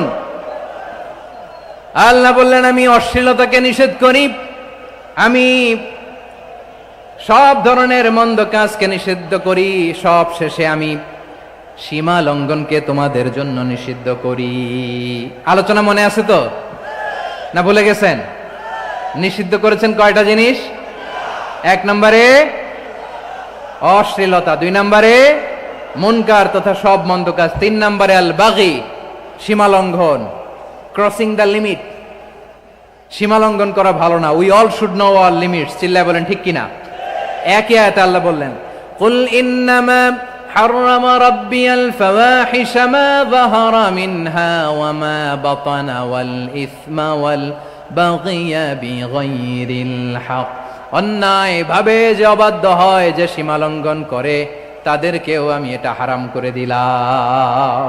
সীমা লঙ্ঘন করা হারাম, সীমা লঙ্ঘন করা হারাম। আল্লাহ বারবার আমাদেরকে ওয়ার্নিং দেয়। যখন আমরা থামি না তখন আল্লাহ ধরে, আর যখন ধরে তখন ছাড়ে না। ধরে না, ধরলে আল্লাহ। ফেরাউনকে কিন্তু হুট করে ধরে নাই, আপনারা জানেন 9 বার ওয়ার্নিং দিয়েছে। ফেরাউনকে আল্লাহ তাআলা ওয়ার্নিং দিয়েছিল কয়বার? বীর চট্টলার বীর সেনানীরা আওয়াজ করে বলেন, ফেরাউনকে ধরার আগে ওয়ার্নিং দেয়া হয়েছিল কয়টা? রাব্বুল আলামিন বলেন, ওয়ালাকাদ আতাইনা মূসা 9 আয়াতিন বাইয়িনাত। 9টা মুআজিজা দেখিয়েছি। 1 2 3 বারবার এইভাবে রিমাইন্ডার, ওইভাবে রিমাইন্ডার, এইভাবে নসিহাত, ওইভাবে দাওয়া। ফাকুলা লাহু কাওলান লাইয়িনা, নরম করে বলো, সফট করে বলো, যত ওয়ে হতে পারে দাওয়া মেথডোলজির। মূসা আলাইহিস সালামের সব অ্যাপ্লাই শেষ। 10ম বারে যে আল্লাহ ধরছে, 10ম বারে যে ধরেছে। এজন্য আল্লাহ বলেন, আমি সীমালঙ্ঘনকে পছন্দ করি না। কোরআনের অন্য আয়াতে বাগীকে বলা হয়েছে আল ইতিদা, সীমা লঙ্ঘন যারা করে তাদেরকে আল্লাহ বলেছেন মু'তাদিন। وقاتلوا في سبيل الله الذين يقاتلونكم ولا تعتدوا إن الله لا يحب المعتدين। আমি সীমা লঙ্ঘনকারীদেরকে কোশ্চিনকালেও পছন্দ করি না। আমরা যেন সীমা লঙ্ঘন না করি, রাজি আছেন তো? যে কোনো ক্ষেত্রে ইবাদতে যেন সীমা লঙ্ঘন না করি। অনেকে আমরা ইবাদতে সীমা লঙ্ঘন করে ফেলি। বিশ্বনবী সাল্লাল্লাহু আলাইহি ওয়াসাল্লাম যেটা শিখিয়েছেন এর বাইরে যে অতিরিক্ত বুজুর্গ হতে চায় এরকম আছে না নাই? করা যাবে না, কোনো ক্ষেত্রেই সীমা লঙ্ঘন করা যাবে, এমনকি যুদ্ধ ক্ষেত্রেও না। বিশ্বনবী সাল্লাল্লাহু আলাইহি ওয়াসাল্লাম বলেন খবরদার যুদ্ধ ক্ষেত্রেও সীমা লঙ্ঘন করো না। কি সুন্দর ইসলাম আমরা পেয়েছি। বিশ্বনবী বলেন খবরদার যুদ্ধের ময়দানে কোনো নারীর গায়ে হাত তোলো না, কোনো শিশুর গায়ে হাত তোলো না, কোনো গবাদি পশু হত্যা করো না, কোনো শস্য ক্ষেত্র ধ্বংস করো না, ইবাদতরত অন্য ধর্মের কোনো সন্ন্যাসীর গায়ে হাত তুলো না। বলেন সুবহানাল্লাহ। তাহলে আমরা সীমা লঙ্ঘন করতে পারবো? প্রিয় ভাইরা, একটা সুখী সমৃদ্ধ শান্তির সমাজ, মানবিক সমাজ যদি আমরা গঠন করতে চাই, আমাদের আল্লাহর দেয়া কয়টা আদেশ মানতে হবে বলেন দেখি? সবাই বলেন কয়টা? আর বেঁচে থাকতে হবে কয়টা জিনিস থেকে? আওয়াজ করে বলেন কয়টা? আচ্ছা, আদেশ নাম্বার 1 কি ছিল বলেন? আল্লাহর আদেশ কি? 1 নাম্বার আদাল, ন্যায় পরায়ণতা। আমরা সুবিচার, সুশাসন, ন্যায় বিচার চাই কি চাই না? 2 নম্বরে কি ছিল? মাশাআল্লাহ, আওয়াজ করে বলেন 2 নম্বরে কি ছিল? ইহসান। আমরা যেন সবার প্রতি দয়া পরবশ হই, ইহসান করি। 3 নম্বরে কি ছিল? নিকটাত্মীয়দের দান করা, তাদের অধিকার প্রাপ্য বুঝিয়ে দেওয়া। পাশাপাশি 3টা জিনিস থেকে আল্লাহ বারণ করেছেন, নিষেধ করেছেন। তার প্রথমটা ফাহশা, অশ্লীলতা। অশ্লীলতার সাথে আমাদের কোনো সম্পর্ক। আজকের এই ঐতিহাসিক চট্টগ্রামের প্যারেড ময়দান থেকে আমরা যত ধরনের মা যাহারা মিনহা মা বাতান, প্রকাশ্য অপ্রকাশ্য, দৃশ্যমান অদৃশ্যমান, সব অশ্লীলতা থেকে নিজেদেরকে মুক্ত ঘোষণা করলাম। অশ্লীলতাকে আমরা না বলে দিলাম। আওয়াজ করে সবাই বলুন নো। অশ্লীলতার সাথে আমাদের কোনো সম্পর্ক। 2 নম্বর নিষেধাজ্ঞা কি ছিল? আল মুনকার, সমাজের যত মন্দ কাজ এগুলোকে আমরা প্রতিরোধ করব। রাজি আছেন তো সবাই? 3 নম্বরে আল বাগি, সীমালঙ্ঘন। কোন মুসলিম সীমালঙ্ঘন করে না, এমনকি যুদ্ধ ক্ষেত্রেও না। আওয়াজ করে বলেন ঠিক কি না?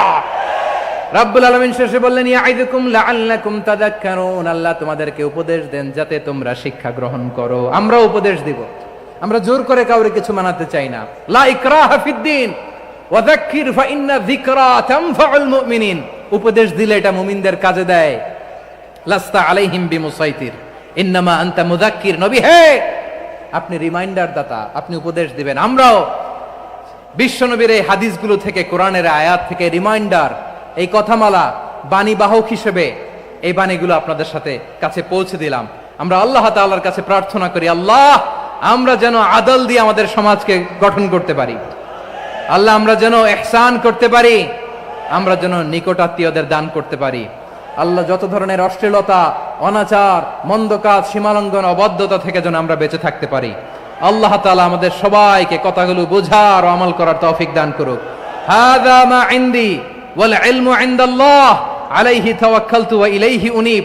প্রিয় ভাইরা, আমি আপনাদের সবার জন্য দোয়া করি, আপনারাও আমার জন্য দোয়া রাখবেন। আপনাদের সবার কাছে আমি দোয়া চাই, আপনাদের সবার জন্য দোয়া করি। আল্লাহ তাআলা আপনাদের সবাইকে ভালো রাখুন, সুস্থ রাখুন, নিরাপদে রাখুন। সুবহানাকাল্লাহুম্মা ওয়া বিহামদিকা আশহাদু আল্লা ইলাহা ইল্লা আনতা আস্তাগফিরুকা ওয়া আতুবু ইলাইক।